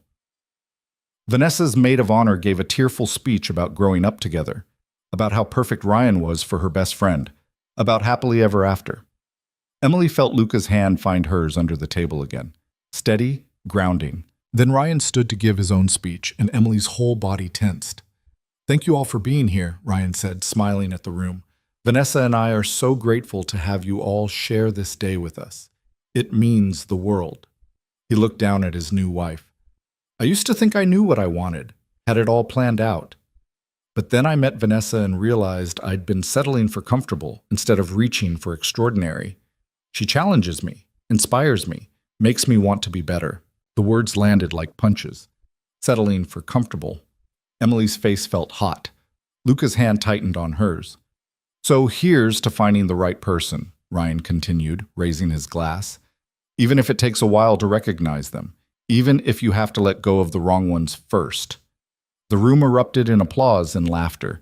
Emily clapped mechanically, smile frozen on her face. Inside, she was screaming. He'd actually said it, actually called her settling, called her the wrong one, in front of 200 people. Breathe, Luca said quietly. Just breathe. I'm going to kill him. Later. Right now, you're going to smile and act like his words meant nothing, because that's what will hurt him most. Luca's voice was calm, but there was an edge to it. Emily, look at me. She did. His eyes were dark, angry on her behalf. He's trying to justify his choices by diminishing you. It's pathetic and transparent, and everyone in this room who actually knows him can see right through it. Don't give him the satisfaction of a reaction. Emily took a shaky breath, then another, forced her face into neutrality, even though everything in her wanted to stand up and scream that she'd loved Ryan for 3 years, and he'd thrown it away for someone shinier. The band started playing. Ryan and Vanessa took the floor for their first dance, and Emily watched them spin together, perfect and practiced, and exactly what everyone expected. Dance with me, Luca said suddenly. What? When this song ends and the floor opens up, dance with me. He stood, offering his hand. Let them see you happy. Let them see you've moved on. Emily let him pull her to her feet. They waited at the edge of the floor, Luca's hand warm at her waist. When the song changed and other couples started joining Ryan and Vanessa, Luca led Emily into the crowd. She'd been worried about this, had practiced with him twice, stumbling over his feet in her apartment while he counted beats and told her to relax. But now, with his hand steady on her back and the music swelling around them, it felt almost natural. You're doing well, Luca murmured, guiding her through a turn. I'm pretending to do well. There's a difference, not one that anyone can see. He pulled her slightly closer. Emily, Ryan's watching us. Is he? Has been since we stepped onto the floor. So has Vanessa. So smile like you're exactly where you want to be. Emily looked up at him. Luca was watching her with that same intense focus he'd shown since the beginning, like she was the only person in the room worth paying attention to. And maybe it was the champagne or the adrenaline or 3 weeks of transformation finally clicking into place. But Emily found herself smiling. Really smiling. Not the forced version she'd been wearing all day. There she is, Luca said softly. That's the person I've been waiting to see. The song ended. Luca led her off the floor and back toward their table, but they didn't make it. Ryan appeared in their path, Vanessa beside him, both wearing matching polite smiles. Emily, Vanessa said, extending her hand, we haven't officially met. I'm Vanessa. Emily. She shook the offered hand, noting how perfectly manicured Vanessa's nails were. Congratulations. It's a beautiful wedding. Thank you. Ryan's told me so much about you. Vanessa's smile was warm, but her eyes were cold. It's nice to finally put a face to the name. I'm sure he's told you all the good parts, Emily said. All parts. Vanessa's gaze slid to Luca. And you must be the fiancé. Luca. Was it? Luca de Luca. He shook her hand with the same easy charm he'd shown everyone else. Lovely ceremony. Your family knows how to throw an event. We do our best. Vanessa looked between them. Ryan mentioned you two met recently. 6 months, was it? About that, Emily confirmed. Fast engagement. When you know, Luca said smoothly. His arm slid around Emily's waist, proprietary and natural. I wasn't going to let her get away. Ryan was staring at Emily like he'd never seen her before. You look really different, Em. People change when they're happy, Emily said. The words came out before she could stop them, sharp and pointed. Ryan flinched. Vanessa's smile tightened. Well, we're so glad you could make it, Vanessa said, recovering quickly. We should mingle, darling. So many people to greet. She tugged gently on Ryan's arm. Enjoy the evening, both of you. They drifted away into the crowd. Emily let out a breath she didn't know she'd been holding. That was perfect, Luca said. You didn't back down, didn't apologize, just met them exactly where they were. I wanted to punch him. I know, but you didn't. That's growth. He guided her back toward their table where dessert was being served. How are you holding up? Surprisingly okay. Emily sat, accepted a plate of something chocolate and elaborate. Is it wrong that I enjoyed watching him squirm? Not even a little bit. Luca's smile was satisfied. He expected you to show up timid and apologetic. Instead, you walked in confident and engaged to someone he doesn't understand. It's shaken his entire narrative about the breakup. Good. Emily took a bite of dessert. It was too sweet, but she ate it anyway, needing the sugar rush to keep her energy up. When can we leave? Not yet. I still need to talk to Marcus Whitmore. That's the whole point, remember? Right. Your access. Emily had almost forgotten. When are you planning to approach him? After the cake cutting, when people start to relax. Luca's eyes were already scanning the room, tracking Marcus's position. I need you with me when I do. Why? Because showing up with you makes me more approachable, less aggressive. A man in love is less threatening than a man alone. He looked at her. Can you do one more performance tonight? Emily thought about it, thought about how tired she was, how much energy she'd already spent just getting through the ceremony and dinner. But she'd come this far. Might as well finish it. Yes, she said. I can do it. They waited. Watched the cake cutting, the tossing of the bouquet that some single woman in her 20s caught with aggressive determination. The room slowly relaxed, people drinking more, laughing louder, the formality of the evening giving way to actual celebration. Then Luca stood, offering Emily his hand. Time to make our move. They crossed the ballroom together.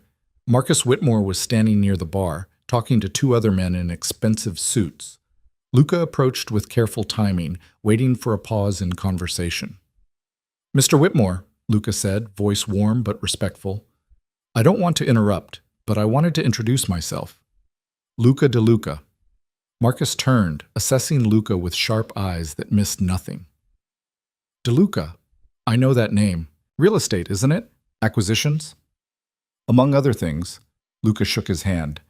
This is my fiancée, Emily. She's an old friend of Ryan's. Ah. Marcus's attention shifted to Emily. So you're the ex. Ryan mentioned you might come. Emily felt her face heat, but she kept her voice steady. Former friend, we've both moved on to better things. Marcus laughed, genuine and surprised. I like you. You've got spine.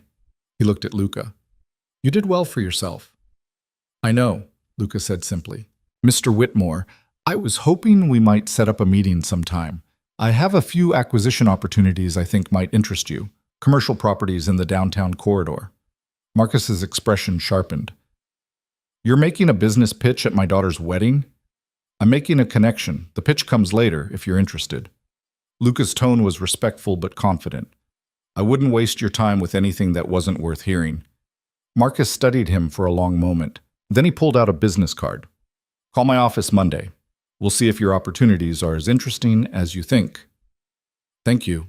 Luca pocketed the card. Enjoy the rest of your evening. They walked away and Emily felt Luca's whole body relax slightly. Mission accomplished. That's it? She asked. That's what you needed? That's the door opening. What happens next depends on whether I can deliver on what I promised. He looked down at her. But yes, that's it. We can leave now if you want. Emily glanced back at the ballroom. At Ryan dancing with Vanessa, surrounded by friends and family. At the life he'd built without her. A month ago, seeing this would have destroyed her, would have confirmed every fear that she wasn't enough, wasn't worth keeping. Now she just felt tired. And maybe, underneath the exhaustion, something that felt like closure. Yeah, she said. Let's go. They slipped out quietly, retrieving their coats from the attendant and walking out into the cool night air. The rain had stopped completely, leaving everything smelling clean and new. Luca's car appeared from the valet, and he opened Emily's door like he had a dozen times before. The drive back to her apartment was quiet. Emily leaned her head against the window, watching the city slide past, processing everything that had happened. She'd done it, actually done it. Walked into that wedding, stood tall, didn't let Ryan's words break her. "You were incredible tonight," Luca said, breaking the silence. "I was terrified." Terrified and incredible aren't mutually exclusive. He pulled up in front of her building. "Emily, I meant what I said earlier. You're not just a transaction to me. This, what we've done over the past 3 weeks, it matters. It matters to me too." She looked at him, this man who'd appeared out of nowhere and somehow changed everything. "What happens now?" "Now you decide who you want to be. The person who goes back to hiding, or the person who keeps growing." Luca's expression was serious. "I told you at the beginning, after the wedding you get to choose, so choose, Emily. What do you want?" She thought about the diner, the tiny apartment, the life she'd been living for the past 4 years. Safe, predictable, small. Then she thought about the past 3 weeks, the galleries, the restaurants, the conversations with strangers that didn't make her want to disappear, the feeling of walking into a room and knowing she belonged there. "I don't want to go back," she said quietly. "I don't want to be invisible anymore." Luca's smile was slow and genuine. "Good. Then we keep going." "Keep going how?" "That's what we figure out together." He reached over, squeezed her hand gently. "Get some rest. We'll talk tomorrow. And Emily?" He waited until she met his eyes. "Thank you. For trusting me. For being brave enough to try." Emily got out of the car feeling like she was floating, walked up to her apartment in a daze. Inside, she kicked off the heels, let the dress pool on her bedroom floor, stood in front of her mirror in just her slip and looked at herself. The woman staring back was different. Not just the hair or the makeup or the expensive clothes, something deeper, something in her eyes, in the way she held her shoulders, something that said she'd walked through fire and come out stronger. Her phone buzzed, text from Jenna. "Tell me everything, and I mean everything." Emily smiled, texted back, "Tomorrow, promise. Too tired to type it all now." Then another text, this one from an unknown number. "Em, it's Ryan. Can we talk?" She stared at the message for a long moment. A month ago, she would have responded immediately, desperate for any scrap of attention from him. Would have agreed to meet, listened to whatever he wanted to say, probably apologized for existing. Now she just deleted it. Then she blocked the number. Emily fell asleep that night with the ring still on her finger, dreaming of tomorrow. Emily woke the next morning to 17 missed calls. She stared at her phone through bleary eyes, brain still foggy with sleep. 10 calls from Ryan, 3 from numbers she didn't recognize, 4 from Jenna, each one increasingly frantic. The last voicemail was from 2 hours ago.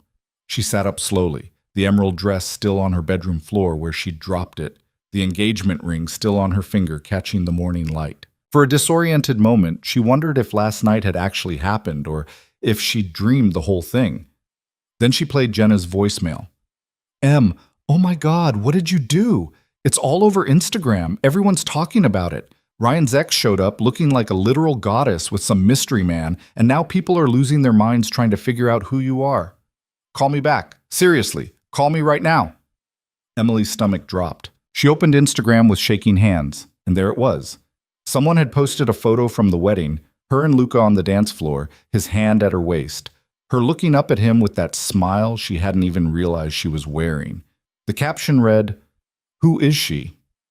Ryan's ex came with this gorgeous mystery man, and they're engaged. The plot twist nobody saw coming. 300 likes, 72 comments, people dissecting every detail of her dress, her hair, speculating about Luca's identity. Someone had already figured out his name and linked to his business profile. Another person claimed to have sat at their table and described Emily as quiet but classy, definitely not what we expected. Emily felt like she couldn't breathe. This was supposed to be one night, one performance, not this public dissection of her life by strangers. Her phone rang. "Luca, have you seen it?" she asked instead of hello. "I've seen it. Are you okay?" "I don't know." Emily scrolled through more comments, each one making her chest tighter. "This is too much.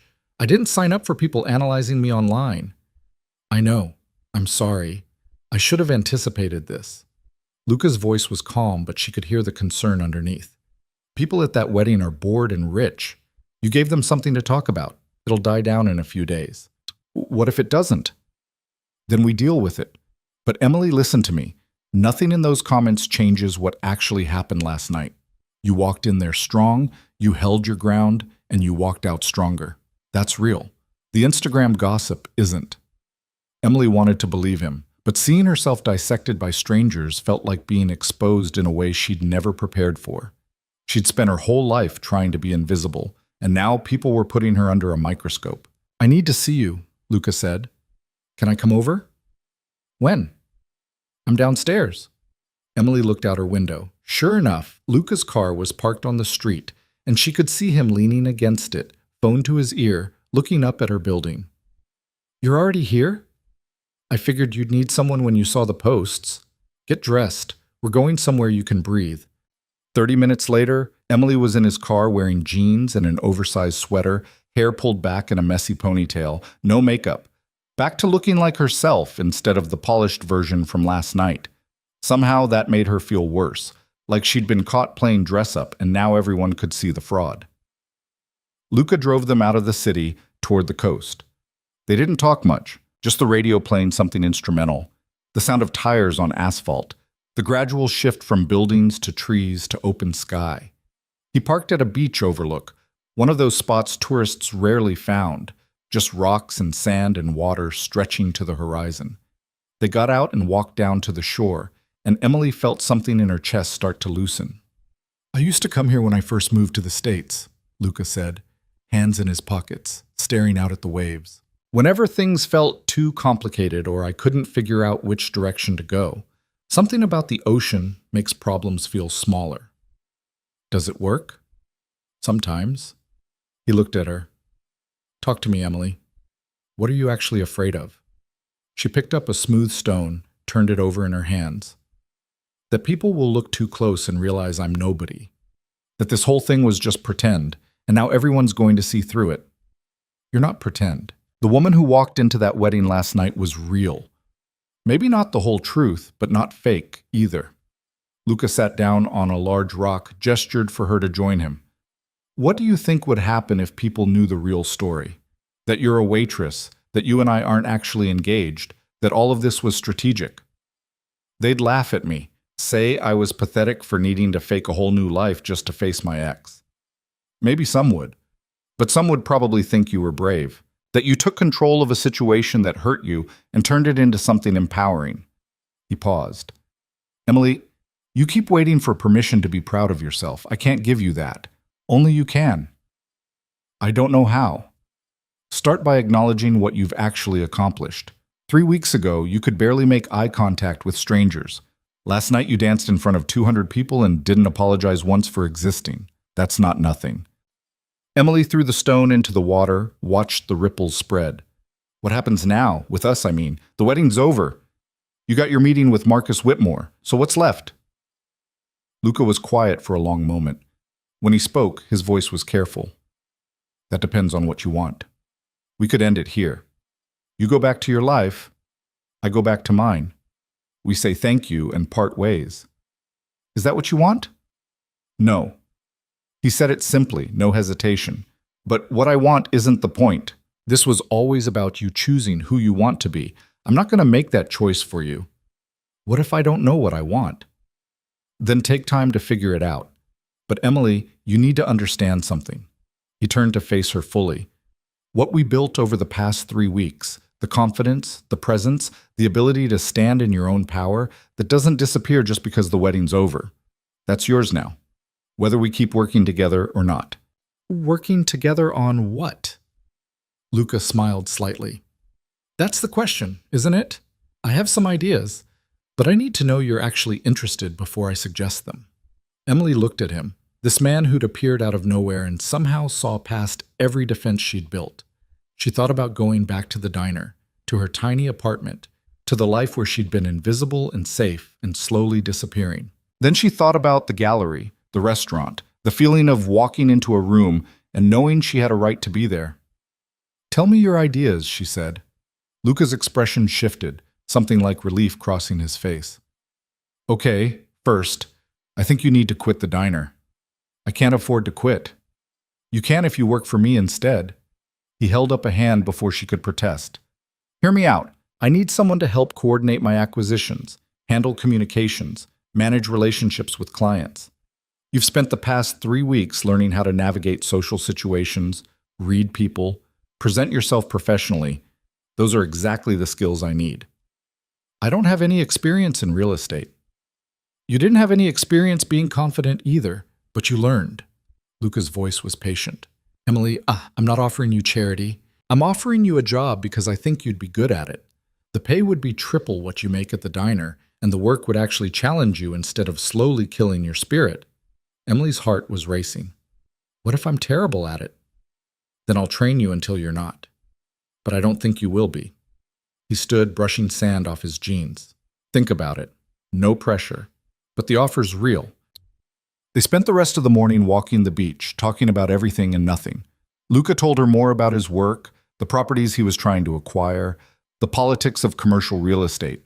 Emily found herself asking questions, actually engaging with the information instead of just nodding along like she would have a month ago. By the time they drove back to the city, she felt steadier. The Instagram posts still bothered her, but they felt less catastrophic, just noise that would eventually fade. Luca dropped her off at her apartment with a promise to call tomorrow. Emily went inside and finally called Jenna back. "Oh my God, you're alive," Jenna answered. "I was starting to think you'd been kidnapped by your hot fiancé." "He's not actually my fiancé." "What?" Emily spent the next hour explaining everything.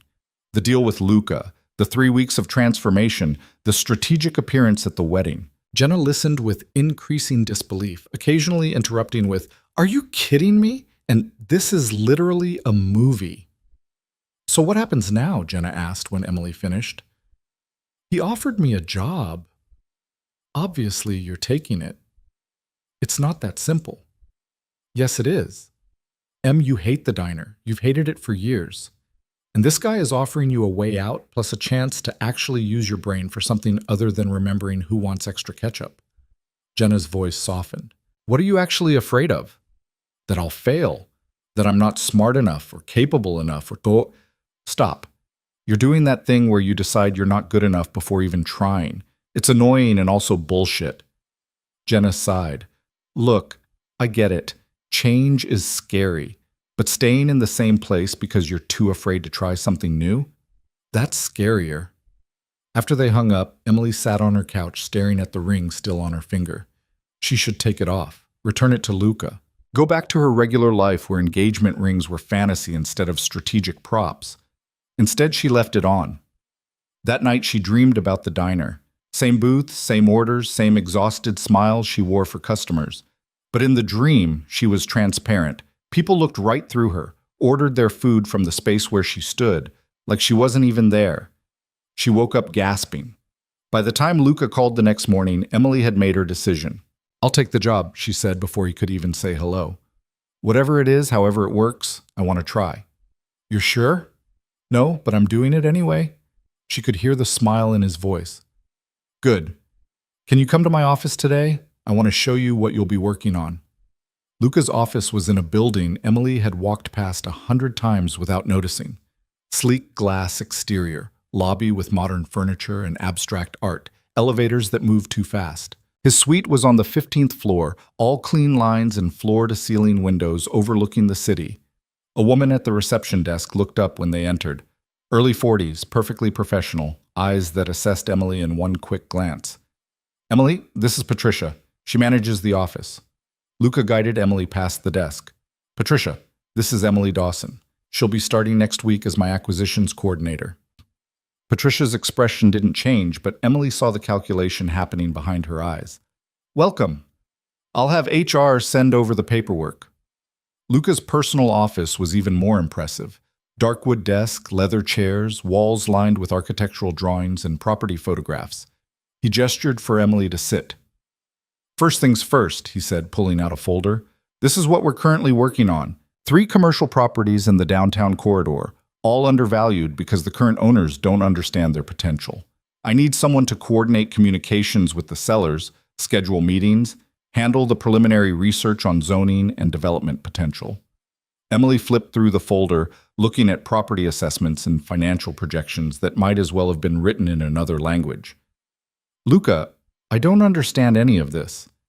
You will. I'm going to teach you everything I know. But I need you to be willing to learn, to ask questions when you don't understand, to push back when something doesn't make sense. He leaned forward. Emily, I'm not hiring you to be quiet and accommodating. I'm hiring you because you're smart and observant and you notice things other people miss. I need those skills. What if I mess up? Then we fix it and you learn from it. I'm not expecting perfection. I'm expecting effort. He paused. There's one more thing we need to discuss. The engagement. Emily's hand went automatically to the ring. Right. I should give this back. Actually, I think we should keep it going. What? Lucas stood, walked to the window. Those Instagram posts from the wedding? That attention? It's actually useful. People are curious about you, about us.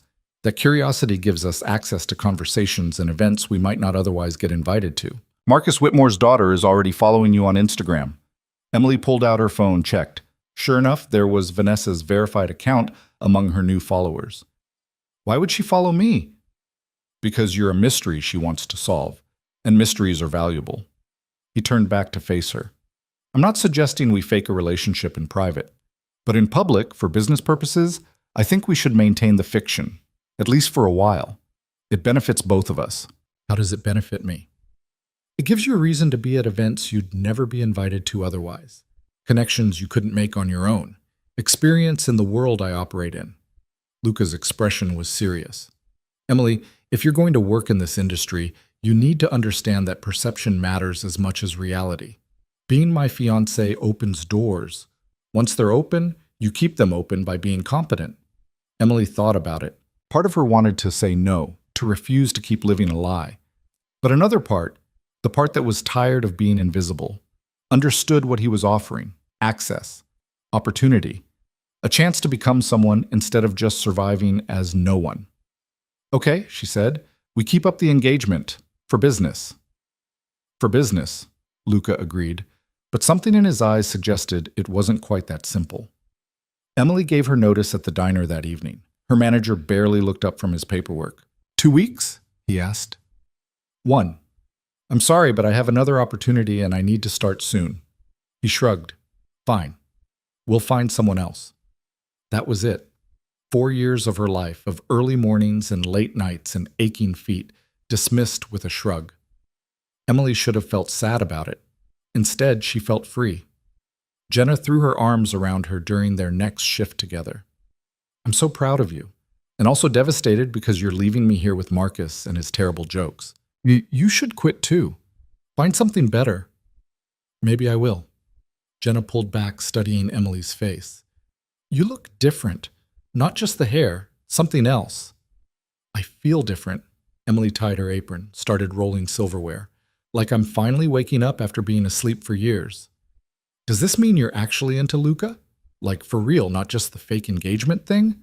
Emily had been trying not to think about that.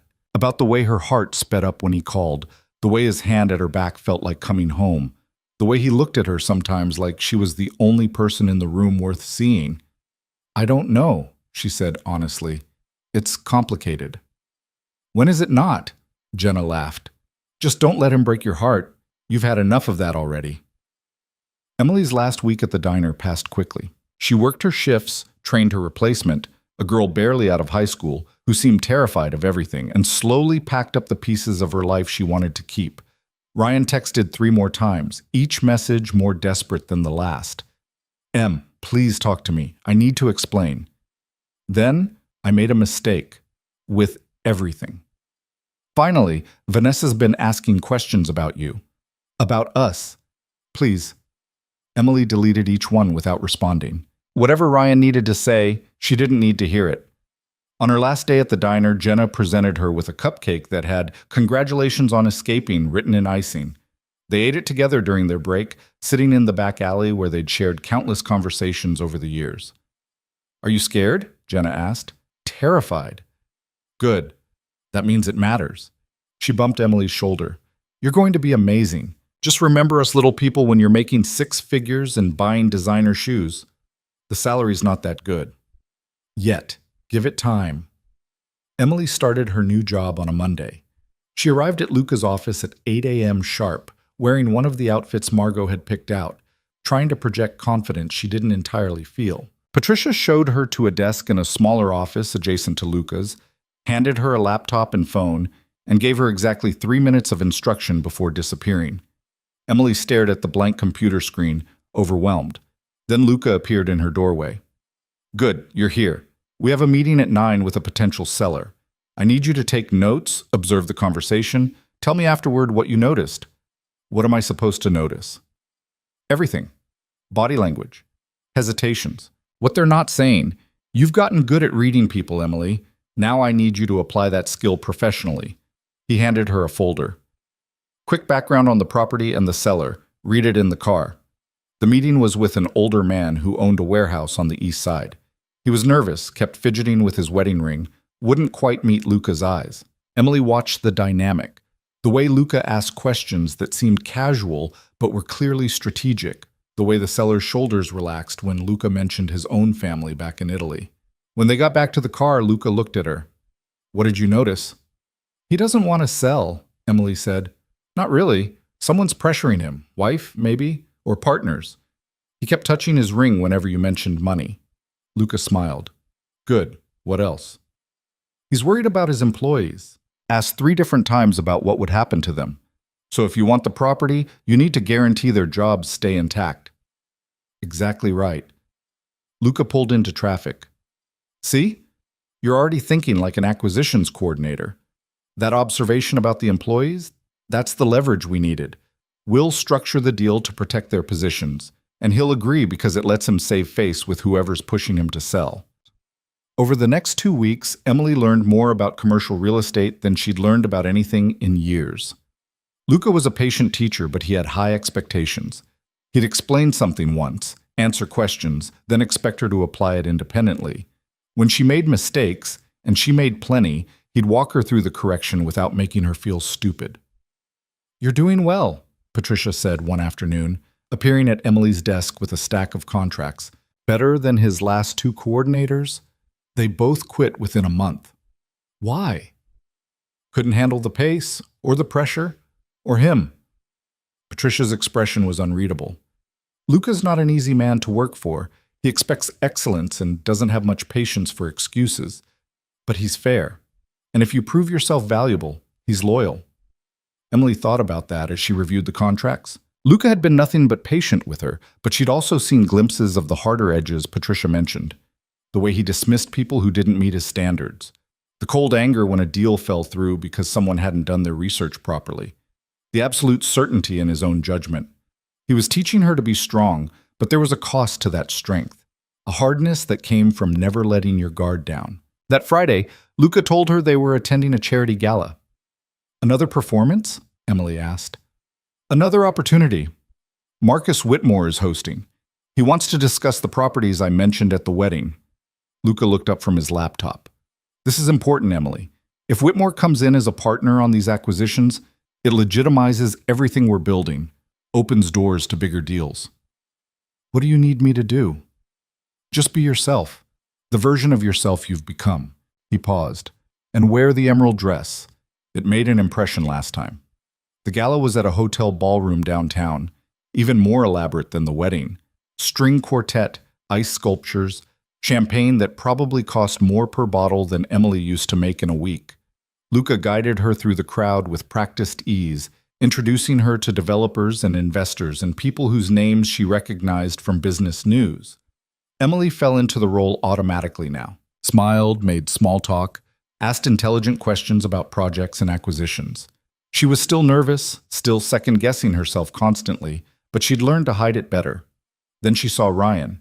He was standing near the bar, Vanessa beside him, both dressed formally. He looked miserable despite the expensive tuxedo, kept checking his phone like he was looking for an escape route. Vanessa was talking to an older couple, animated and charming, everything Ryan's smile wasn't. Emily's first instinct was to turn around, avoid them completely, but Luca's hand found the small of her back, steadying. "You don't have to talk to him," he murmured, "but you also don't have to run. Your choice." Emily took a breath. chose the harder path. She walked over. Ryan saw her coming and his whole face changed. Relief mixed with anxiety, mixed with something that looked like regret. He said, I didn't know you'd be here. Luca's working with Marcus Whitmore. Why wouldn't I be here? Emily kept her voice neutral, polite. Not warm, but not hostile either. Vanessa turned, assessed Emily with sharp eyes. Emily, what a surprise. You look lovely. Thank you. So do you. Emily meant it. Vanessa was stunning in a red dress that probably cost $5,000. But up close, Emily could see the tension in her jaw, the way her smile didn't quite reach her eyes. Ryan's been trying to reach you, Vanessa said, and there was an edge to her voice. I told him to leave you alone, but apparently he has things he needs to say. Ryan flinched. Ness, don't what? Don't mention that you've been obsessively checking her Instagram? Don't bring up that you called her 12 times after our wedding?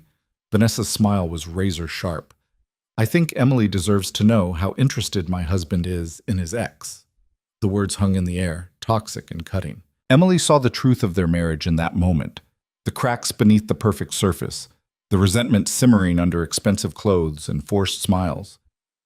I'm not interested in whatever Ryan needs to say, Emily said quietly. We're done.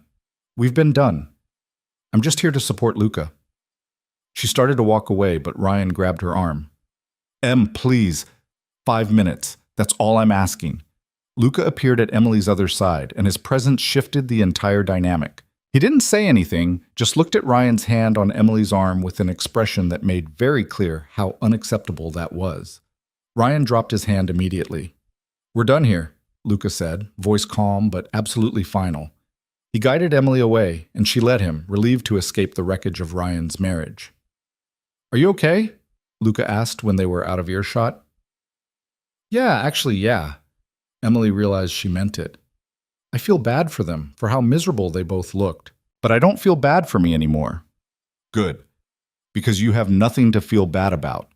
He squeezed her hand gently. Come on. Marcus is waiting. The meeting with Marcus Whitmore went better than expected. He liked their proposal, appreciated the research Emily had compiled on market trends and development potential.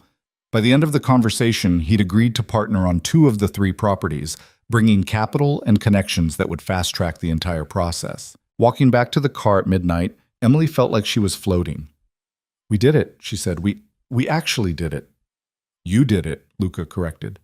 That research you put together on zoning changes? That's what convinced him. You proved we knew what we were talking about. Emily stopped walking, turned to face him. Luca, why did you really choose me? For the wedding, for all of this. The real reason. He was quiet for a long moment, studying her face in the streetlight. Because I saw something in you that reminded me of myself. Someone who'd been told they were less than they were, who'd started to believe it. And I thought if I could help you see what I saw, maybe... He trailed off.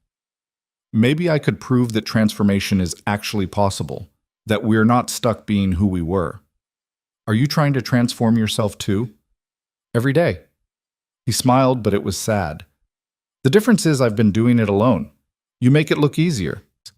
Emily didn't know what to say to that, so she just stepped closer and, without thinking too hard about it, hugged him. Luca went still for a second. Then his arms came around her, holding her carefully, like she might break. Thank you, Emily whispered, for seeing me when I was invisible. You were never invisible, he said against her hair. Just hidden. There's a difference.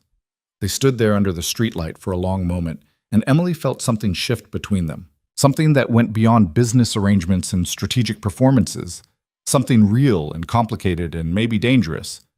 But she didn't pull away, and neither did he. They stood under that streetlight for maybe 30 seconds, but it felt longer. When Emily finally pulled back, she could see something in Luca's expression she hadn't seen before. Uncertainty. Like he'd revealed more than he meant to and wasn't sure how to take it back. We should go, he said, voice rougher than usual. It's late. The drive back to her apartment was quiet but not uncomfortable. Emily kept stealing glances at him, trying to reconcile the confident businessman who commanded every room he entered with the man who just admitted he was trying to transform himself too. trying to figure out when exactly this arrangement had stopped being purely strategic and started feeling like something else entirely. He pulled up in front of her building and killed the engine. Sat there for a moment, hands on the steering wheel, clearly working up to saying something. "Emily, we need to talk about what happens next." Her stomach dropped. "Are you ending this?" "No, the opposite, actually."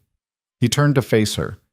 "The partnership with Marcus is going to mean more events, more visibility. People are going to scrutinize our relationship even harder, and I need to know if you're comfortable with that, or if we need to create an exit strategy." "What kind of exit strategy?" "We stage a breakup. Mutual, amicable. You move on to a different role in the company. I continue solo. We protect your reputation and give you space to build your career independently." He paused. "It's the safer option."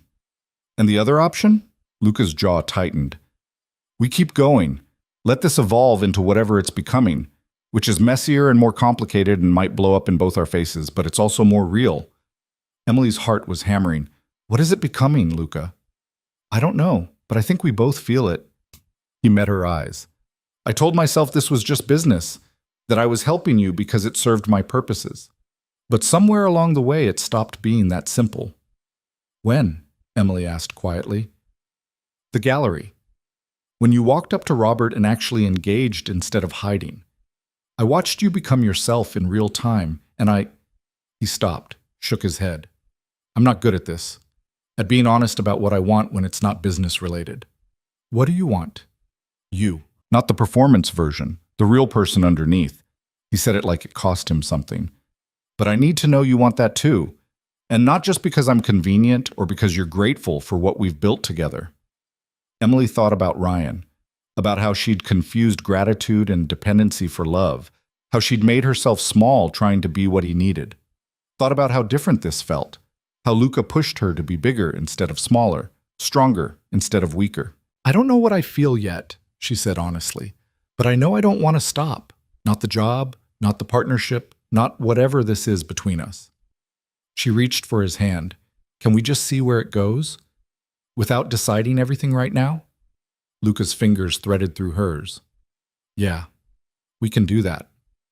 That night, Emily lay in bed turning the conversation over in her mind. This was dangerous territory, getting involved with her boss, blurring the lines between professional and personal, risking everything she'd built if it went wrong. Dr. Morrison would probably have a field day with the power dynamics and emotional complexity, but Emily was tired of playing it safe. Safe had gotten her nowhere for 26 years. The next 3 months passed in a blur of work and growth and figuring out who she was becoming. Emily threw herself into learning everything about acquisitions, zoning laws, market analysis, negotiation tactics. She made mistakes, plenty of them, but Luca was patient in ways that surprised her. When a deal fell through because she'd missed a crucial detail in the contracts, he walked her through what went wrong without making her feel incompetent.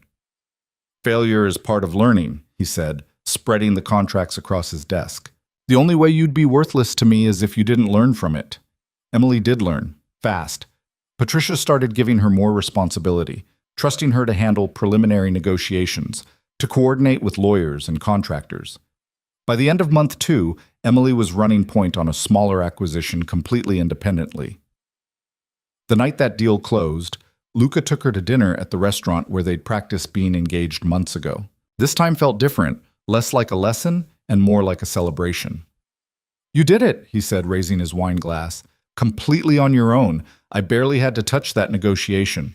You reviewed all my work, but I didn't change anything because you got it right." He smiled, genuine pride in his expression. "Emily, you're good at this. Better than you probably realize. I had a good teacher. You had the capability all along. I just gave you permission to use it." He set down his glass. "Have you thought about what comes next? Long term, I mean." Emily had been thinking about it constantly. "I want to keep doing this. Maybe eventually handle bigger acquisitions. Build enough expertise that I'm valuable beyond just working for you." "So you're planning an exit?" "No, but I'm planning to be good enough that staying is a choice, not a necessity." She met his eyes. "I don't want to need you, Luca. I want to choose you. There's a difference." His expression softened. "Yeah, there is. They'd been careful about their personal relationship, keeping things mostly professional at the office. But the boundaries were getting harder to maintain.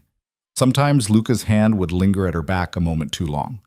Sometimes Emily would catch him watching her with an expression that had nothing to do with business. Sometimes, late at night when they were reviewing contracts in his office, the air would get heavy with things neither of them was quite ready to say. It was Patricia who finally called it out. She appeared at Emily's desk one afternoon with coffee and a knowing look. "You two are being ridiculous," she said without preamble. "Excuse me?" "You and Luca. The tension is so thick I could cut it with a letter opener. Either do something about it or don't, but stop pretending there's nothing there. It's distracting." Patricia set down the coffee.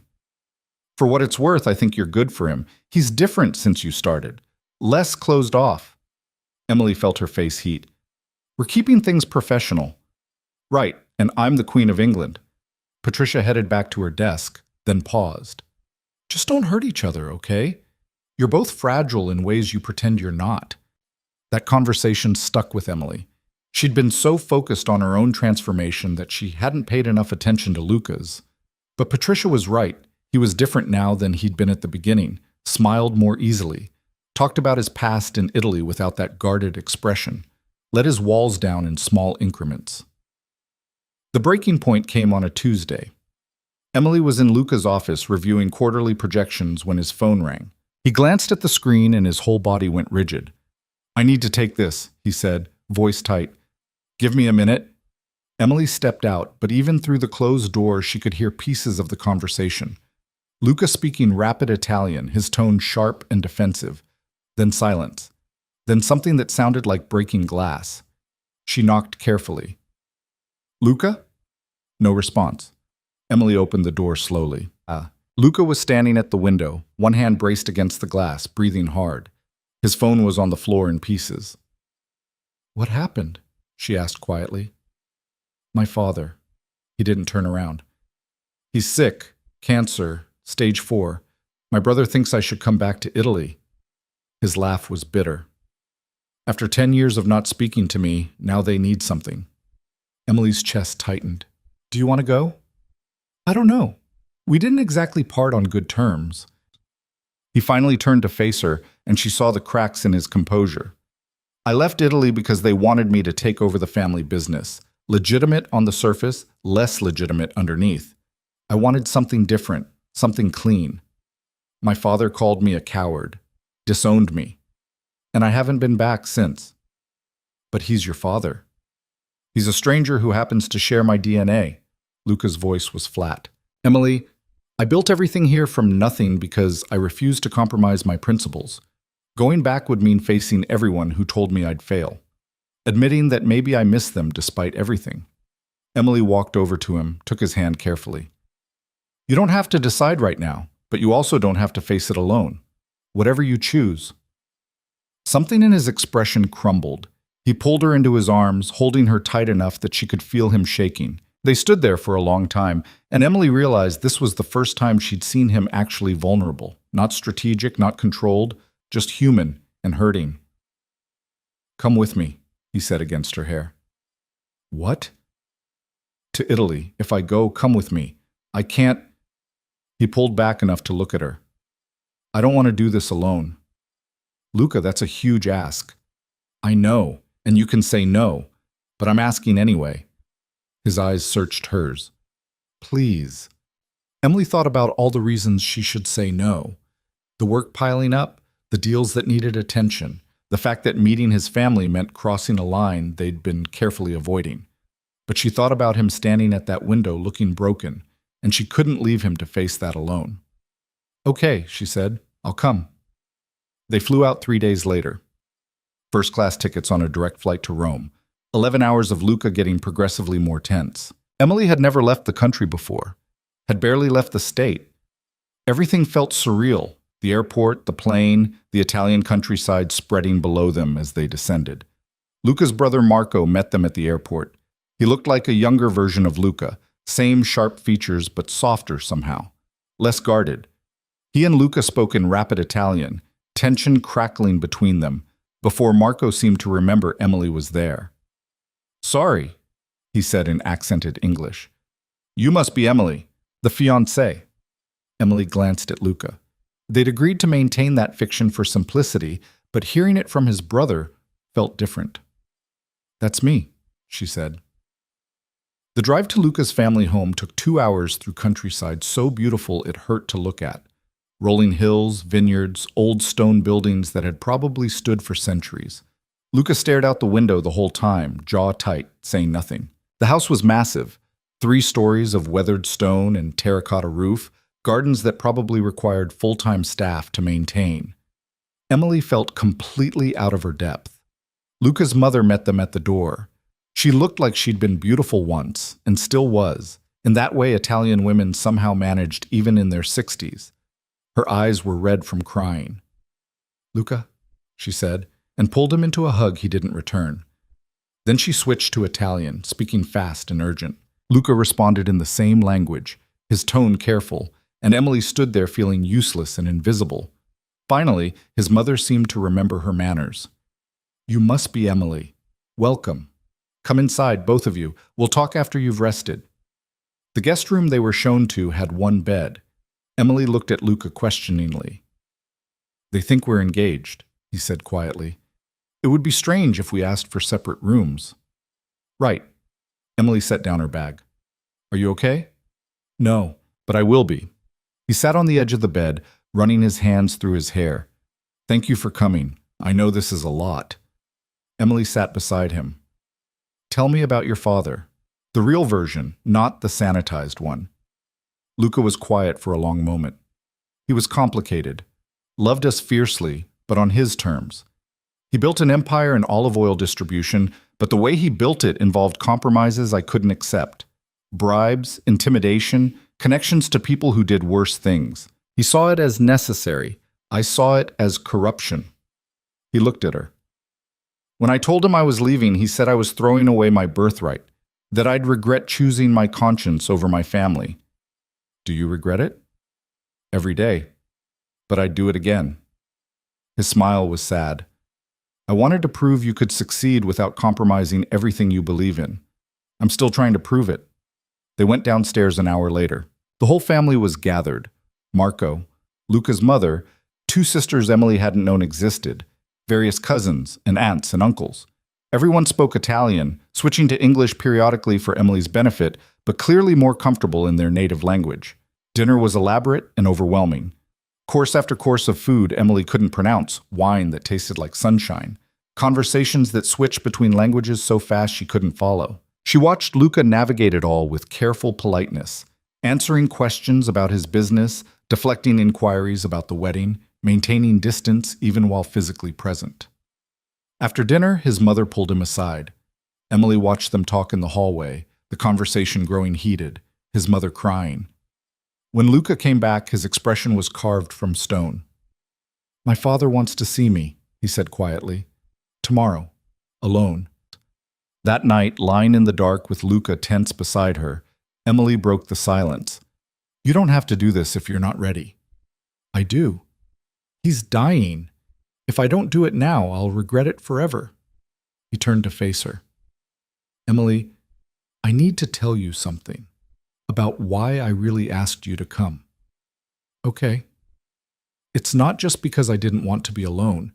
It's because you remind me that transformation is possible, that people can choose to become better than they were." His voice was rough. "I look at you and see proof that we're not trapped by our pasts, and I need that right now. Need to remember that facing my father doesn't mean becoming him." Emily's throat tightened. "You're nothing like him, Luca. You built something honest, something that doesn't compromise your values. That takes more strength than taking the easy path." "Does it? Because right now it just feels lonely." Emily reached for his hand in the darkness. "You're not alone. Not anymore." He pulled her closer, and they fell asleep like that, tangled together, holding on tight. The next morning, Luca left early to see his father. Emily wandered the gardens, feeling out of place and useless. Marco found her sitting by a fountain, staring at nothing. "He always does this," Marco said in English, sitting beside her. "Carries everything alone, even when we were kids." "Does what?" "Tries to be invincible. After he left, my mother cried for months. My father got angry, then got quiet. Luca just disappeared and never looked back. Marco picked up a pebble, tossed it into the fountain. We all understood why he left. The business my father built, it's successful, but it's also complicated. Luca wanted something cleaner. But leaving the way he did, cutting us all off completely, that hurt. He was protecting himself, Emily said quietly. I know, but it hurt anyway. Marco looked at her. Are you really engaged to him? Emily hesitated, then decided on honesty. It's complicated. Everything with Luca is complicated. He smiled slightly. But I've never seen him look at anyone the way he looks at you. So whatever it is, it matters to him. Don't hurt him. I'm trying not to. Good. Because he's already hurting enough. Luca came back 3 hours later. Emily was in their room when she heard the door open. One look at his face, and she knew it had been bad. He apologized, Luca said, voice hollow. After 10 years, after everything, he apologized. Said he was wrong to choose the business over his son. Asked me to forgive him before he dies. He sat heavily on the bed. And I don't know if I can. Emily sat beside him. You don't have to forgive him right now. Or ever, if you're not ready. But what if I regret it? What if he dies and I'm left with all this anger and no way to resolve it? Then you carry it and you work through it. But you can't force forgiveness just to make things easier. She took his hand. Luca, you're allowed to still be hurt by what he did. Dying doesn't erase the damage. I know, but he looked so small in that hospital bed. Nothing like the man I remembered. And all I could think was that I wasted 10 years being too proud to pick up the phone. His voice broke. What does that make me? Human. Just human. Emily pulled him into her arms. You're allowed to grieve the relationship you should have had while also protecting yourself from the one you did have. Those things can both be true. He held on to her like she was the only solid thing in a shifting world. And maybe she was.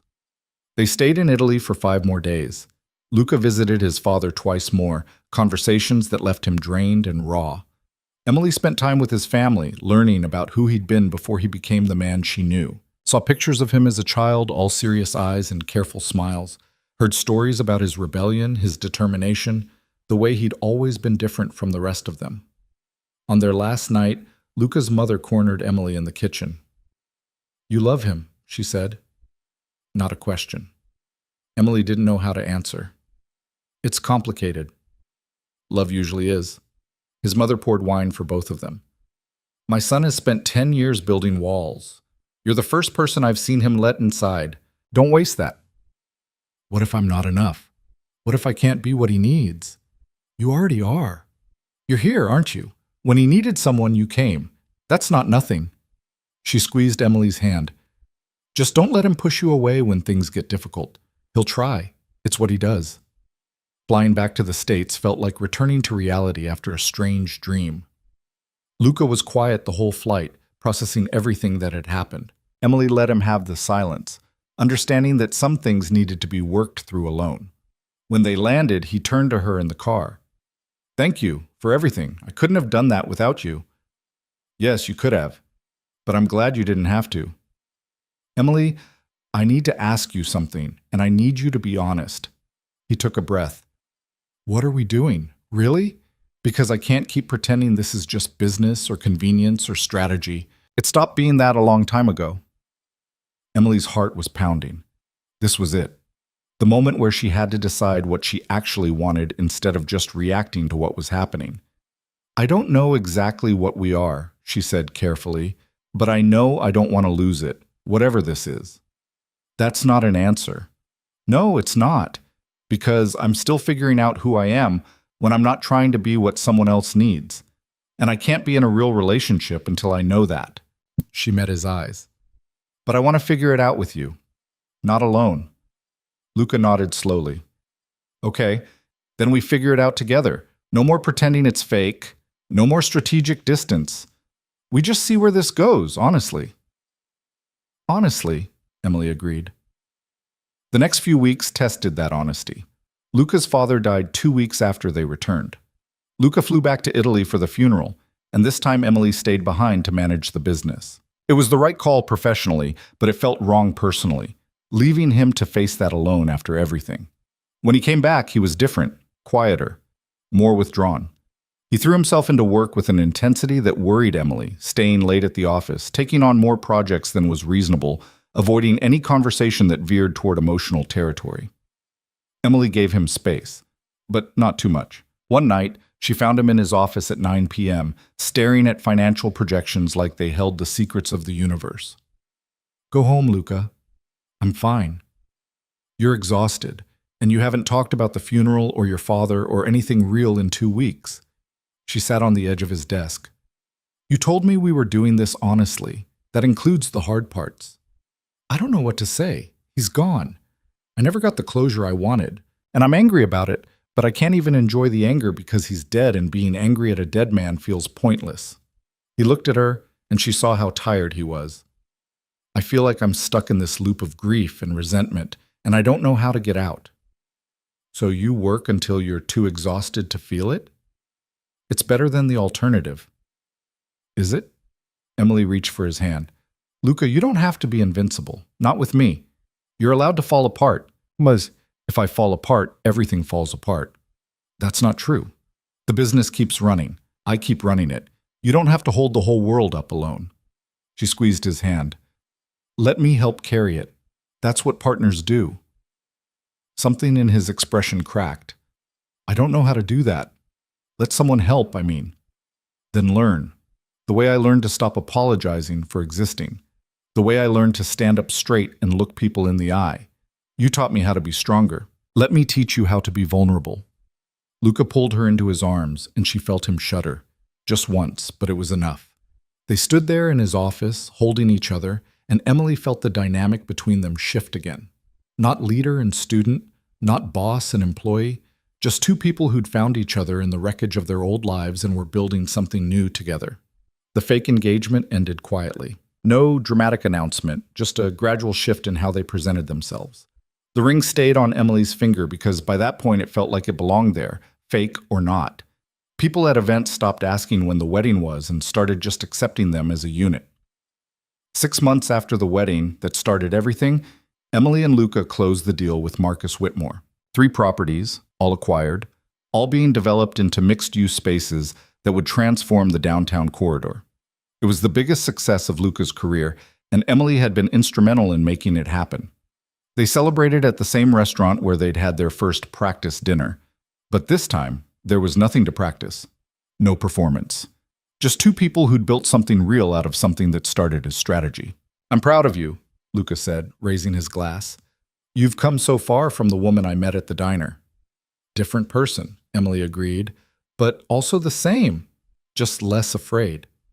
"What are you afraid of now?" Emily thought about it honestly. "That I'll wake up one day and realize this was all temporary, that you'll move on to someone more polished, more naturally suited to your world." "Emily, you are my world. You became that without me even noticing." He reached across the table, took her hand.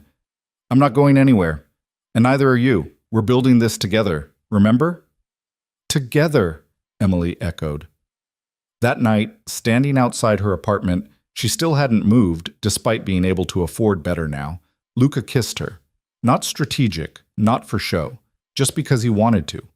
And Emily kissed him back, and it felt like the final piece of transformation clicking into place. 3 months later, Emily got a text from Jenna.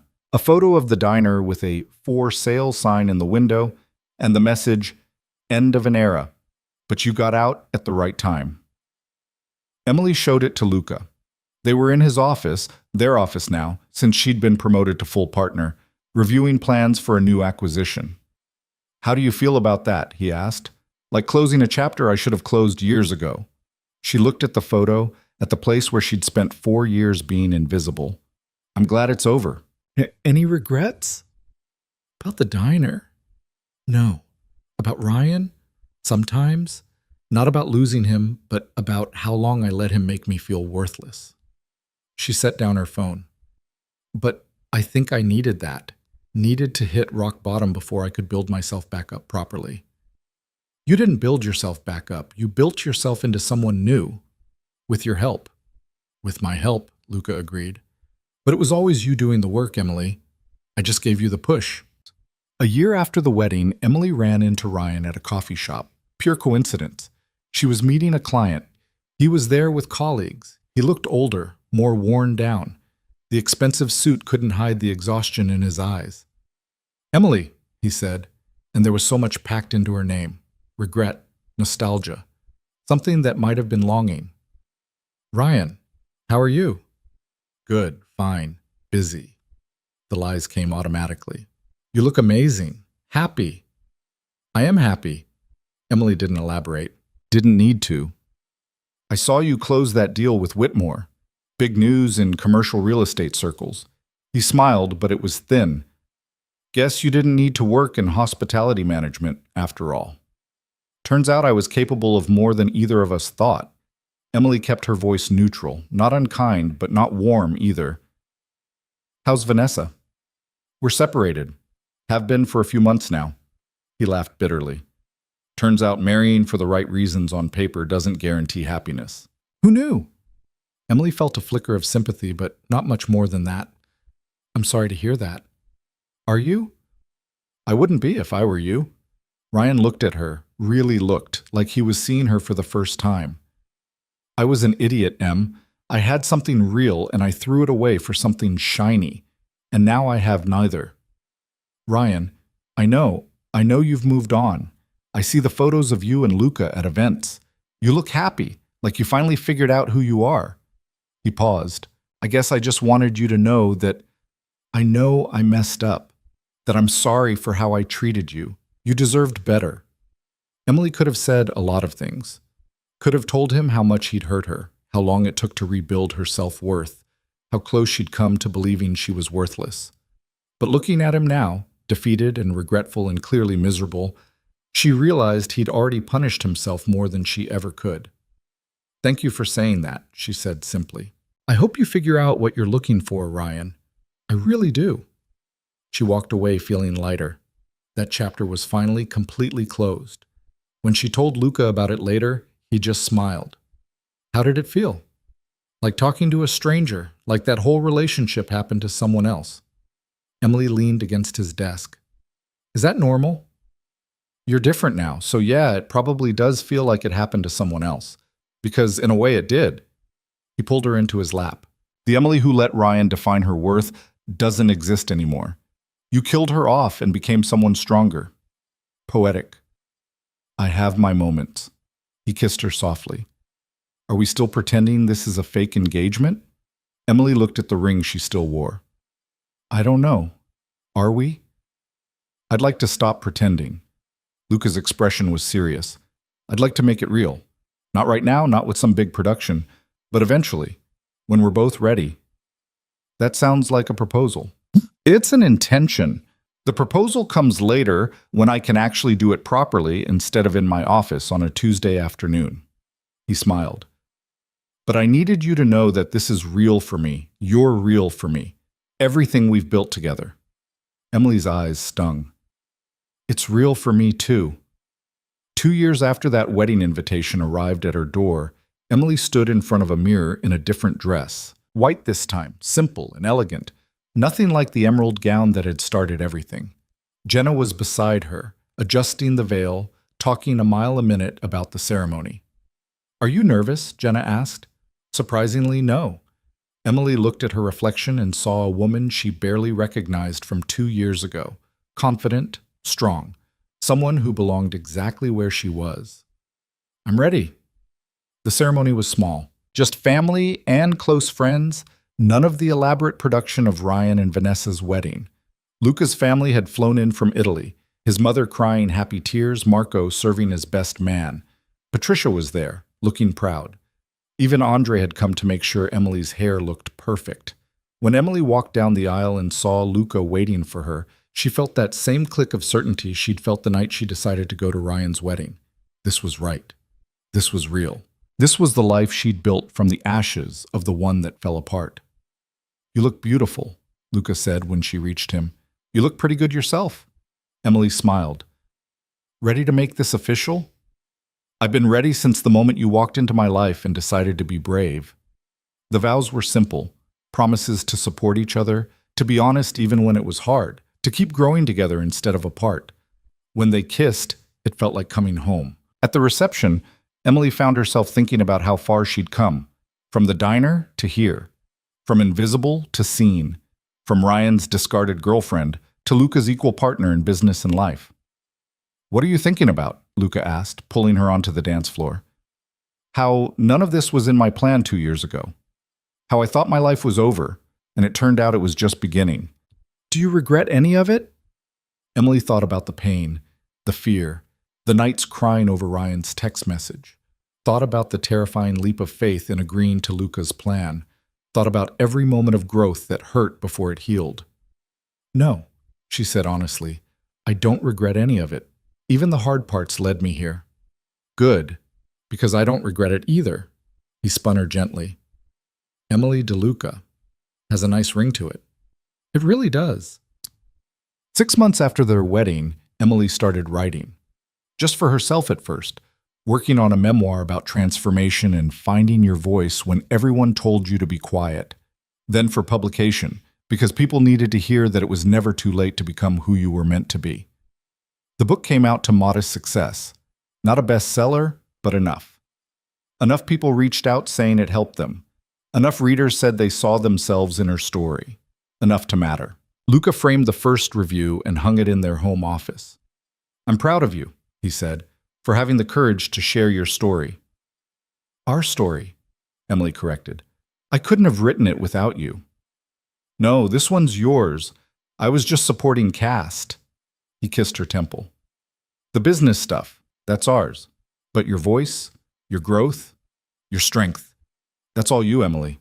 Don't give me credit for work you did yourself."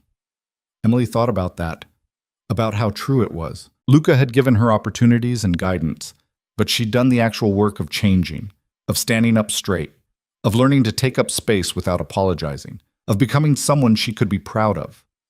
One night, almost 3 years after that first wedding invitation, Emily and Luca were walking through the city after dinner. They passed the building where the diner used to be. It was a boutique coffee shop now, all exposed brick and craft lattes. "Do you ever miss it?" Luca asked. "The simplicity of that life?" Emily looked at the storefront, at the place where she'd spent 4 years being invisible. "No, it was comfortable, but it was killing me slowly. I just didn't realize it until you showed me there was another option." "I didn't show you anything, just held up a mirror so you could see yourself clearly." Poetic again. "I'm improving." He pulled her close.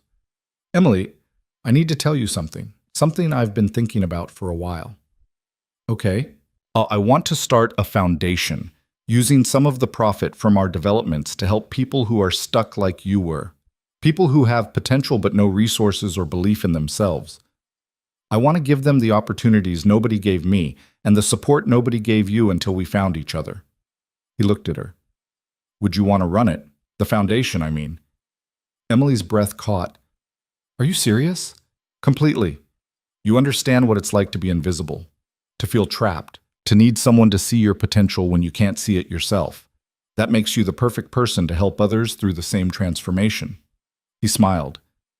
"Besides, you're the bravest person I know, and that's exactly what people need when they're trying to change their lives." Emily thought about it, about the girl who'd received that wedding invitation and thought her life was over, about everything she'd become since then, about the opportunity to help other people find that same strength. "Yes," she said. "I want to do it." They launched the foundation 6 months later, small at first, just helping a few people at a time with job training, professional development, the kinds of resources that opened doors.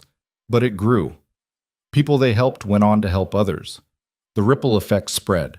Emily threw herself into the work with the same intensity she'd brought to learning acquisitions. She met with applicants, heard their stories, saw her own past reflected in their struggles, and she helped them, the way Luca had helped her, not by doing the work for them, but by showing them they were capable of doing it themselves. 5 years after that wedding, Emily sat in their home office looking at photos from the foundation's latest event. 30 people they'd helped, all gathered to celebrate their achievements. New jobs, new careers, new lives built from the wreckage of old ones. Luca appeared in the doorway with 2 cups of coffee. "Admiring your work?" "Our work," Emily corrected. "None of this happens without both of us." Fair. He sat beside her, looking at the photos. You know what I love about this? You could have spent the rest of your life being angry at Ryan for how he treated you. Instead, you turned that pain into something that helps other people. That's the definition of transformation. Emily thought about Ryan sometimes, wondered how he was doing, if he'd found whatever he was looking for. She'd heard through the grapevine that he and Vanessa had finalized their divorce, that he'd moved to a different city for a fresh start. She hoped he was happy. Not in a bitter way. She genuinely hoped he'd found peace, but mostly she didn't think about him at all. He was part of her past, but not a part that defined her anymore. Do you ever regret how we started? Emily asked Luca. The fake engagement? The strategic manipulation of the situation? Luca considered it. No, because it worked. We both got what we needed. I got my business connections, you got your confidence, and somehow we also got each other. He set down his coffee. If I could go back and change it, make it more honest from the beginning, I wouldn't. Because the path we took is the one that led here. And here is pretty damn good. Here's perfect, Emily agreed. That night, lying in bed, Emily thought about the journey that had brought her to this moment. From invisible waitress to successful foundation director. From Ryan's forgotten ex to Luca's equal partner. From someone who apologized for existing to someone who took up space unapologetically. The transformation hadn't been smooth. There had been setbacks and doubts and moments when she'd wanted to quit. But she'd kept going, kept growing, kept becoming. And somewhere along the way, she'd stopped being Emily Dawson, the girl who wasn't enough, and become Emily DeLuca, the woman who'd built herself into something remarkable. The wedding invitation that started it all was tucked away in a drawer somewhere, mostly forgotten. Emily didn't need it anymore, didn't need the reminder of who she used to be or what she'd overcome. She knew her worth now, knew her strength, knew that she belonged exactly where she was. Not because someone else had made space for her, but because she'd claimed that space for herself. And that was the greatest transformation of all.